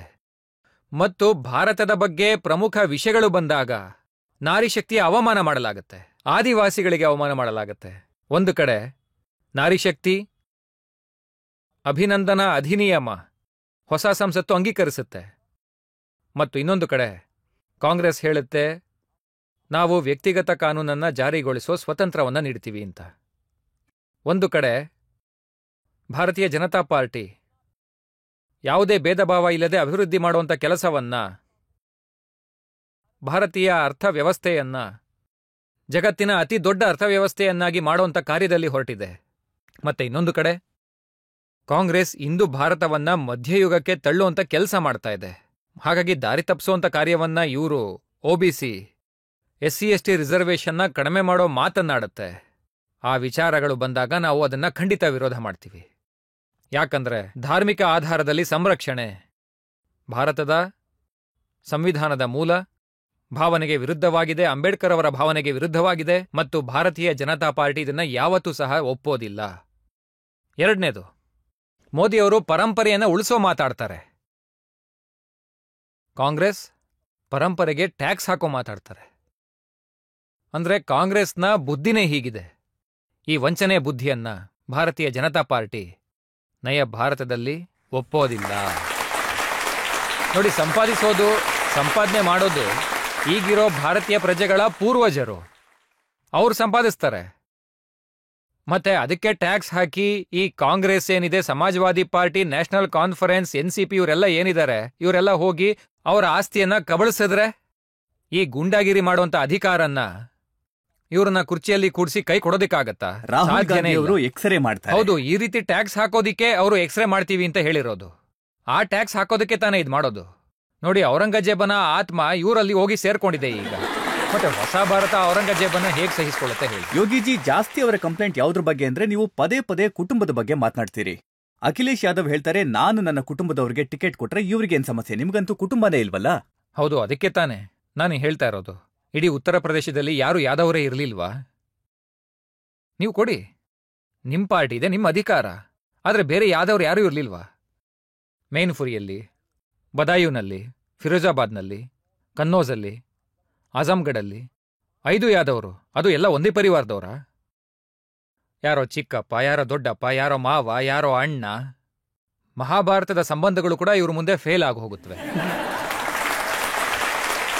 ಎರಡನೇದು, ನೀವು ಡಾಕ್ಟರ್ ರಾಮ್ ಮನೋಹರ್ ಲೋಹಿಯಾ ಅವರ ಮಾತಾಡ್ತೀರಾ. ಲೋಹಿಯಾ ಅವರು ಸಮಾಜವಾದಿಗಳಿಗೆ ಒಂದು ಮಾತನ್ನ ಹೇಳಿದ್ರು, ಸಂಪತ್ತು ಮತ್ತು ಸಂತತಿ ಎರಡರಿಂದನೂ ದೂರ ಇರಿ ಅಂತ. ಅವರಿದನ್ನ ಪಾಲನೆ ಮಾಡಿದಾರ? ಡಾಕ್ಟರ್ ಲೋಹಿಯಾ ಅವರ ಹೆಸರಲ್ಲಿ ಜನರಿಗೆ ಮಣ್ಣೆರ್ಚುವಂತ ಕೆಲಸ ಯಾಕೆ ಮಾಡ್ತಾ ಇದ್ದಾರೆ? ಏನೇ ಮಾಡಿದ್ರು ಕೂಡ ತಮ್ಮ ಸಂತತಿ, ತಮ್ಮ ಪರಿವಾರಕ್ಕೆ ಮಾಡಬೇಕು ಅಂದ್ರೆ ಬೇರೆ ಸಮಾಜ ಎಲ್ಲಿ ಹೋಗ್ಬೇಕು? ಅದ್ರ ಬಗ್ಗೆ ಯಾಕೆ ಯೋಚನೆ ಇಲ್ಲ ಇವ್ರಿಗೆ? ಮತ್ತೆ ಕಾಂಗ್ರೆಸ್ ಕೂಡ ಅದನ್ನೇ ಮಾಡ್ತಾ ಇದೆ. ಕಾಂಗ್ರೆಸ್ನಲ್ಲಿ ಒಬ್ರು ಮಂತ್ರಿ ಇದ್ದಾರೆ, ಮಾಜಿ ಮಂತ್ರಿ ಕಾಂತಿಲಾಲ್ ಭುರಿಯಾ, ಮಾಜಿ ಮಂತ್ರಿ. ಅವ್ರು ಹೇಳ್ತಾರೆ, ನೋಡಿ, ನಾನು ನನ್ನ ಹೆಂಡತಿಗೆ 1 ಲಕ್ಷ ರೂಪಾಯಿ ಕೊಡ್ತೀನಿ ಅಂತ ಮಾತು ಕೊಟ್ಟಿದ್ದೆ. ಯಾರಿಗೆ 2 ಹೆಂಡ್ತಿರಿರ್ತಾರೋ ಅವ್ರಿಗೆ 2 ಲಕ್ಷ ಸಿಗುತ್ತೆ. ನೋಡಿ, ನಾನು ಹೇಳೋದು, ಕಾಂಗ್ರೆಸ್ ಅವರಿಂದ ಇದನ್ನ ನಿರೀಕ್ಷೆ ಮಾಡೋದು ದೇಶಕ್ಕೋಸ್ಕರ ಏನಾದರೂ ಕೆಲಸ ಮಾಡ್ತಾರೆ ಅಂತ, ಅದು ಅನಾರೋಗ್ಯದ ಸೂಚನೆ ಅನ್ಸುತ್ತೆ. ಅದಕ್ಕೆ ನಾನು ಹೇಳೋದು, ಅವ್ರಿಗೆ ತಮ್ಮ ಕುಟುಂಬನೇ ಮುಖ್ಯ, ನಮಗೆ ದೇಶ ಮುಖ್ಯ. ಅದಕ್ಕೆ ಭಾರತೀಯ Janata party nation first party ಆಗಿದೆ. ಯಾಕಂದ್ರೆ ಮೋದಿಯವ್ರಿಗೆ 140 ಕೋಟಿ ಜನರೇ ಪರಿವಾರ ಆಗಿದ್ದಾರೆ. ನನಗೆ 25 ಕೋಟಿಯ ಉತ್ತರ ಪ್ರದೇಶವೇ ಪರಿವಾರ ಆಗಿದೆ. ಹಾಗಾಗಿ ವ್ಯಕ್ತಿಗತ ಪರಿವಾರದ ಚಿಂತೆಯನ್ನು ಮಾಡದೆ ಇಡೀ ಉತ್ತರ ಪ್ರದೇಶದ ಬಗ್ಗೆ ನಾನು ಯೋಚನೆ ಮಾಡ್ತೀನಿ. ಇತ್ತೀಚೆಗೆ ರಾಯ್ಬರೇಲಿನಲ್ಲಿ ಕುಟುಂಬದ ಬಗ್ಗೆ ಸಾಕಷ್ಟು ಮಾತುಕತೆ ಆಗ್ತಿದೆ. ನೋಡಿ, ಪ್ರಿಯಾಂಕಾ ಗಾಂಧಿ ಅವರು ಭಾಷಣ ಮಾಡಬೇಕಾದ್ರೆ ಹೇಳ್ತಾರೆ, ತಾಯಿ ಹುತಾತ್ಮರಾದ್ರೆ ಮಗ ನಿಂತ್ಕೊಳ್ತಾನೆ, ಮಗ ಹುತಾತ್ಮನಾದ್ರೆ ಅವನ ವಿಧವೆ ಪತ್ನಿ ನಿಂತ್ಕೊಳ್ತಾಳೆ. ನಾವೀ ದೇಶಕ್ಕೆ ಹುತಾತ್ಮರಾಗುವುದನ್ನು ಮುಂದುವರಿಸ್ತೇವೆ. ಕಾಂಗ್ರೆಸ್ ಅದನ್ನೇ ತಾನೇ ಹೇಳೋದು. ಯಾಕಂದ್ರೆ ಅವರು ಜನರ ಭಾವನೆಗಳೊಂದಿಗೆ ಇದೇ ತರ ಆಟ ಆಡ್ಕೊಂಡು ದೇಶವನ್ನ ಹೀಗೆ ದಾರಿ ತಪ್ಪಿಸಿದ್ದಾರೆ. ಆದರೆ ಈ ಬಾರಿ ಅಮೇಥಿ ಮತ್ತು ರಾಯ್ಬರೇಲಿಯ ಜನತೆ ಕೂಡ ಇವ್ರಿಗೆ ಸರಿಯಾದ ಉತ್ತರ ಕೊಡ್ತಾರೆ. ಅಮೇಥಿಯ ಜನ ಹಿಂದಿನ ಬಾರಿನೇ ಸರಿಯಾದ ಉತ್ತರ ಕೊಟ್ಟಿದ್ದಾರೆ. ರಾಯ್ಬರೇಲಿಯ ಜನ ಕೂಡ ಈ ಸಾರಿ ಇವ್ರಿಗೆ ಉತ್ತರ ಕೊಡ್ತಾರೆ. ಕುಟುಂಬ ರಾಜಕೀಯದ ಪರಿಸ್ಥಿತಿ ಈಗ ನಾಶ ಆಗಿದೆ. ಹೊಸ ಭಾರತ ನೇಷನ್ ಫಸ್ಟ್ ಜೊತೆಗೆ ಜನತೆ ನಿಂತಿದೆ, ಫ್ಯಾಮಿಲಿ ಫಸ್ಟ್ ಜೊತೆಗೆ ಅಲ್ಲ. ನೋಡಿ, ಇವರಿಗೆಲ್ಲ ತುಂಬಾ ದೊಡ್ಡ ಪ್ರಾಬ್ಲಮ್ ಅಂತಂದ್ರೆ ಅವ್ರು ಹೇಳ್ತಾರೆ, ನೋಡಿ, ಬಿಜೆಪಿಯ ಎಕ್ಸ್ಟೆಂಡೆಡ್ ಫ್ಯಾಮಿಲಿ ಏನಿದೆಯಲ್ಲ, ಇಡಿ ಮತ್ತೆ ಸಿಬಿಐ, ಅವರಿಂದಾನೆ. ನೋಡಿ, ಅದನ್ನ ಬಿಜೆಪಿ ಜೊತೆ ಜೋಡಿಸೋದು ತಪ್ಪಾಗತ್ತೆ. ಇಡಿ ಆಗ್ಲಿ, ಐಟಿ ಆಗ್ಲಿ ಅಥವಾ ಸಿಬಿಐ ಆಗ್ಲಿ, ಇದು ದೇಶದ ಇಂಡಿಪೆಂಡೆಂಟ್ ಸಂಸ್ಥೆಗಳಾಗಿವೆ. ಅವುಗಳಿಗೆ ತಮ್ಮದೇ ರೀತಿಯಲ್ಲಿ ಕೆಲಸ ಮಾಡುವಂತ ಅಧಿಕಾರ ಇದೆ. ಅಲ್ಲಿ ಅದರ ಡೈರೆಕ್ಟರ್ನ ಆಯ್ಕೆ ಮಾಡೋದಕ್ಕೂ ಕೂಡ ಒಂದು ರೀತಿ ನೀತಿ ಇದೆ, ವ್ಯವಸ್ಥೆ ಇದೆ. ಅದರ ಎಷ್ಟೋ ಕಮಿಟಿಗಳಲ್ಲಿ ಪ್ರತಿಪಕ್ಷ ಕೂಡ ಭಾಗಿಯಾಗಿರುತ್ತೆ. ಮತ್ತೆ ಅದನ್ನ ಬಿಜೆಪಿ ಜೊತೆ ಜೋಡಿಸೋದು ನನ್ನ ಪ್ರಕಾರ ತಪ್ಪು. ಭಾರತೀಯ ಜನತಾ ಪಾರ್ಟಿ ತಮ್ಮ ನಾಯಕರ ನೇತೃತ್ವದಲ್ಲಿ, ತನ್ನ ನೀತಿಯ ಆಧಾರದಲ್ಲಿ ಮೌಲ್ಯ ಮತ್ತು ಆದರ್ಶದ ರಾಜಕೀಯ ಮಾಡುತ್ತೆ. ಮತ್ತೆ ಅದೇ ಮೌಲ್ಯ ಆದರ್ಶಗಳ ಮೂಲಕ ಜನತೆ ಮುಂದೆ ಹೋಗುತ್ತೆ. ಈಗ ಸುಪ್ರೀಂ ಕೋರ್ಟ್ ಅವರು ಅರವಿಂದ್ ಕೇಜ್ರಿವಾಲ್ಗೆ ಬೇಲ್ ಕೊಟ್ಟಿದ್ದಾರೆ. ಅವರು ಖಂಡಿತವಾಗ್ಲೂ ಇಡಿ ಮೇಲೂ ದಾಳಿ ಮಾಡ್ತಾರೆ, ಬಿಜೆಪಿ ಮೇಲೂ ದಾಳಿ ಮಾಡ್ತಾರೆ, ಮತ್ತೆ ಮೋದಿ ಮೇಲೂ ದಾಳಿ ಮಾಡ್ತಾರೆ. ಜೈಲಿಂದ ಬೇಲ್ ತಗೊಂಡು ಹೊರಗೆ ಬಂದ್ಮೇಲೆ ಅರವಿಂದ್ ಕೇಜ್ರಿವಾಲ್ ಅವರು ಎಷ್ಟು ದಾಳಿ ಮಾಡೋಕ್ ಸಾಧ್ಯ? ಮೊದಲು ಅವರು ಶುಗರ್ನ ಕಂಟ್ರೋಲ್ ಮಾಡ್ಕೊಳ್ಳಿ. ನನಗನ್ಸುತ್ತೆ, ನೋಡಿ, ಅವ್ರಿಗೆ ಮೊದಲು ತಮ್ಮ ಆರೋಗ್ಯದ ಬಗ್ಗೆ ಯೋಚನೆ ಮಾಡಬೇಕಾಗಿದೆ. ಯೋಗಿಜಿ, ಕೋರ್ಟ್ ಅವರಿಗೆ ಯಾಕೆ ಜಾಮೀನು ಕೊಟ್ಟಿದೆ ಅಂದ್ರೆ 20 ದಿನಗಳ ಕಾಲ ಚುನಾವಣಾ ಪ್ರಚಾರದಲ್ಲಿ ಭಾಗವಹಿಸಲಿ. ಚುನಾವಣೆ ಕ್ಯಾಂಪೇನಲ್ಲಿ ಭಾಗಿಯಾಗೋದು ಕೊಟ್ಟಿದ್ದಾರೆ. ಅವರು ಚುನಾವಣೆಯಲ್ಲಿ ಭಾಗವಹಿಸಲಿ. ಆದ್ರೆ ನನ್ನ ಪ್ರಕಾರ ಈ ಸಾರಿ ಅವರು ಸತ್ಯ ಹೇಳೋದನ್ನ ರೂಢಿ ಮಾಡ್ಕೊಳ್ಳೋದು ಅವ್ರಿಗೆ ಒಳ್ಳೇದು. ಯಾಕಂದ್ರೆ ದೇಶಕ್ಕೆ ಅವರು ಹೇಳ್ತಿರೋಂಥ ಸುಳ್ಳುಗಳನ್ನ ಕೇಳಿ ಸಾಕಾಗಿ ಹೋಗಿದೆ. ಮತ್ತೆ ಜನತೆಗೆ ಈಗ ದೇಶದ ಮುಂದೆ ಸತ್ಯವನ್ನ ತೆರೆದಿಡೋದು ಬೇಕಾಗಿದೆ. ಅವ್ರು ಸತ್ಯ ಹೇಳೋದಿಲ್ಲ, ಅವ್ರ ವಾಸ್ತವಿಕತೆ ಏನು ಜನಕ್ಕೆ ಗೊತ್ತಾಗಿದೆ. ಮತ್ತೆ ಜೈಲಿಂದ ಹೊರಗೆ ಬಂದಿದ್ದಾರೆ. ಹಾಗೆ ಇಂಡಿನಲ್ಲಿ ಸಾಕಷ್ಟು ಜನ ಬೇಲಿಂದ ಹೊರಗಿರೋರೇ ಅಲ್ವಾ? ಸಾಕಷ್ಟು ಜನ ಅಲ್ಲಿಂದ ಬಂದವರೇ ಆಗಿದ್ದಾರೆ. ನೀವು ಬಿಹಾರದಲ್ಲಿ ನೋಡಿ, ಇನ್ನು ನೀವು ದೇಶದ ಸಾಕಷ್ಟು ಕ್ಷೇತ್ರಗಳಿಗೆ ಹೋಗಿ ನೋಡಿದ್ರೆ ಎಲ್ಲ ಅಲ್ಲಿಂದ ಬಂದವರೇ ಆಗಿದ್ದಾರೆ. ಈದ್ನ ದಿನ ಒಂದು ಮೀಮ್ ಬಂದಿತ್ತಲ್ಲ, ಅದರಲ್ಲಿ ಸರ್ಕಾರದ ವಿರೋಧಿ ಪಕ್ಷಗಳ ಎಲ್ಲಾ ನಾಯಕರು ಒಟ್ಟಾಗಿ ನಿಂತು ಇಡಿ ಶುಭಾಶಯ ಅಂದಿದ್ರು. ನೋಡಿ, ಪ್ರತಿಪಕ್ಷದವ್ರು ಏನಿದ್ದಾರೆ ಅವ್ರ ಹತ್ರ ಯಾವುದೇ ವಿಚಾರ ಇಲ್ಲ. ಅವರು ವಿರುದ್ಧ ಇರೋ ಆರೋಪಗಳು ಎಲ್ಲ ಈ ದೇಶದ ಮುಂದೆ ಬಂದಾಗ ಅವರು ಈ ಆರೋಪಗಳನ್ನು ಮುಚ್ಚಿಡೋದಕ್ಕೋಸ್ಕರ ಬೇರೆ ದಾರಿ ಇಲ್ಲದೆ ದೇಶದ ಈ ಸಂಸ್ಥೆಗಳನ್ನು ಕಟಕಟೆಯಲ್ಲಿ ನಿಲ್ಲಿಸಬೇಕು ಅಂತ ಯೋಚಿಸ್ತಾ ಇದ್ದಾರೆ. ಆದರೆ ದೇಶದ ಜನತೆ ಇವರು ಮಾಡಿರುವಂಥ ಎಲ್ಲ ಕೆಲಸಗಳ ಬಗ್ಗೆ ತಿಳ್ಕೊಂಡಿದ್ದಾರೆ. ಅದರ ಬಗ್ಗೆ ಈಗ ಅರಿವು ಮೂಡಿದೆ. ಅದಕ್ಕೆ ಉತ್ತರನ ಅವರು ಚುನಾವಣೆಯಲ್ಲೇ ಕೊಡ್ತಾರೆ. ಯೋಗಿಜಿ, ನಾವು ನಿಮ್ಮನ್ನ ಎಲ್ಲ ಸಬ್ಜೆಕ್ಟ್ಗಳ ಮೇಲೆ ಪ್ರಶ್ನೆ ಕೇಳಿದ್ವಿ. ಯಾವ ಪ್ರಶ್ನೆಗೂ ಉತ್ತರ ಕೊಡೋದಕ್ಕೆ ಹಿಂಜರಿದೆ ಎಲ್ಲ ಪ್ರಶ್ನೆಗಳಿಗೂ ನೀವು ಉತ್ತರ ಕೊಟ್ರಿ. ಈಗೊಂದು ಬ್ರೇಕ್ ತಗೊಳ್ಳೋಣ. ಬ್ರೇಕ್ನ ನಂತರ ಕೇಳೋಣ ಆಪ್ಕಿ ಅದಾಲತ್ನಲ್ಲಿ ಇವತ್ತಿನ ಜಡ್ಜ್ ಡೆಲ್ಲಿ ಯೂನಿವರ್ಸಿಟಿಯ ವೈಸ್ ಚಾನ್ಸಲರ್ ಮತ್ತು ಪ್ರೊಫೆಸರ್ ಯೋಗೀಶ್ ಸಿಂಗ್ ಅವರ ನಿರ್ಧಾರ.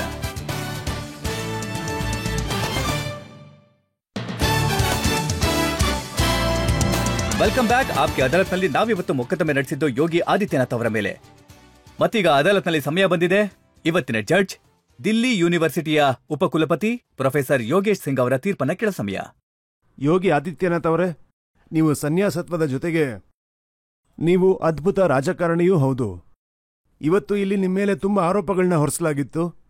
ಆದರೆ ನೀವು ಅವುಗಳನ್ನ ಒಳ್ಳೆ ರೀತಿಯಲ್ಲಿ ಸ್ಪಷ್ಟವಾದ ರೂಪದಲ್ಲಿ ಸತ್ಯದ ಜೊತೆಗೆ ಡಿಫೆಂಡ್ ಮಾಡಿದ್ರಿ. ನೀವು ದೇಶದ ತತ್ವಗಳನ್ನ ಪಾಲನೆ ಮಾಡ್ತಾ ದೇಶವನ್ನ ಮುಂದೆ ತರೋದ್ರ ಬಗ್ಗೆ ಯೋಚಿಸ್ತೀರಾ. ನಿಮ್ಮ ಈ ದೇಶ ಪ್ರೇಮ ದೇಶಕ್ಕೂ ದೇಶದ ಜನತೆಗೂ ಸ್ಫೂರ್ತಿಯಾಗಿದೆ. ನೀವು ದೇಶದ ಹಿತಕ್ಕಾಗಿ ಕೆಲಸ ಮಾಡ್ತಾನೆ ರೀ. ಭಾರತ ಖಂಡಿತವಾಗ್ಲೂ ವಿಕಸಿತ ದೇಶ ಆಗೇ ಆಗುತ್ತೆ. ಈ ನ್ಯಾಯಾಲಯ ನಿಮ್ಮನ್ನು ಆರೋಪ ಮುಕ್ತರಾಗಿ ಮಾಡುತ್ತದೆ.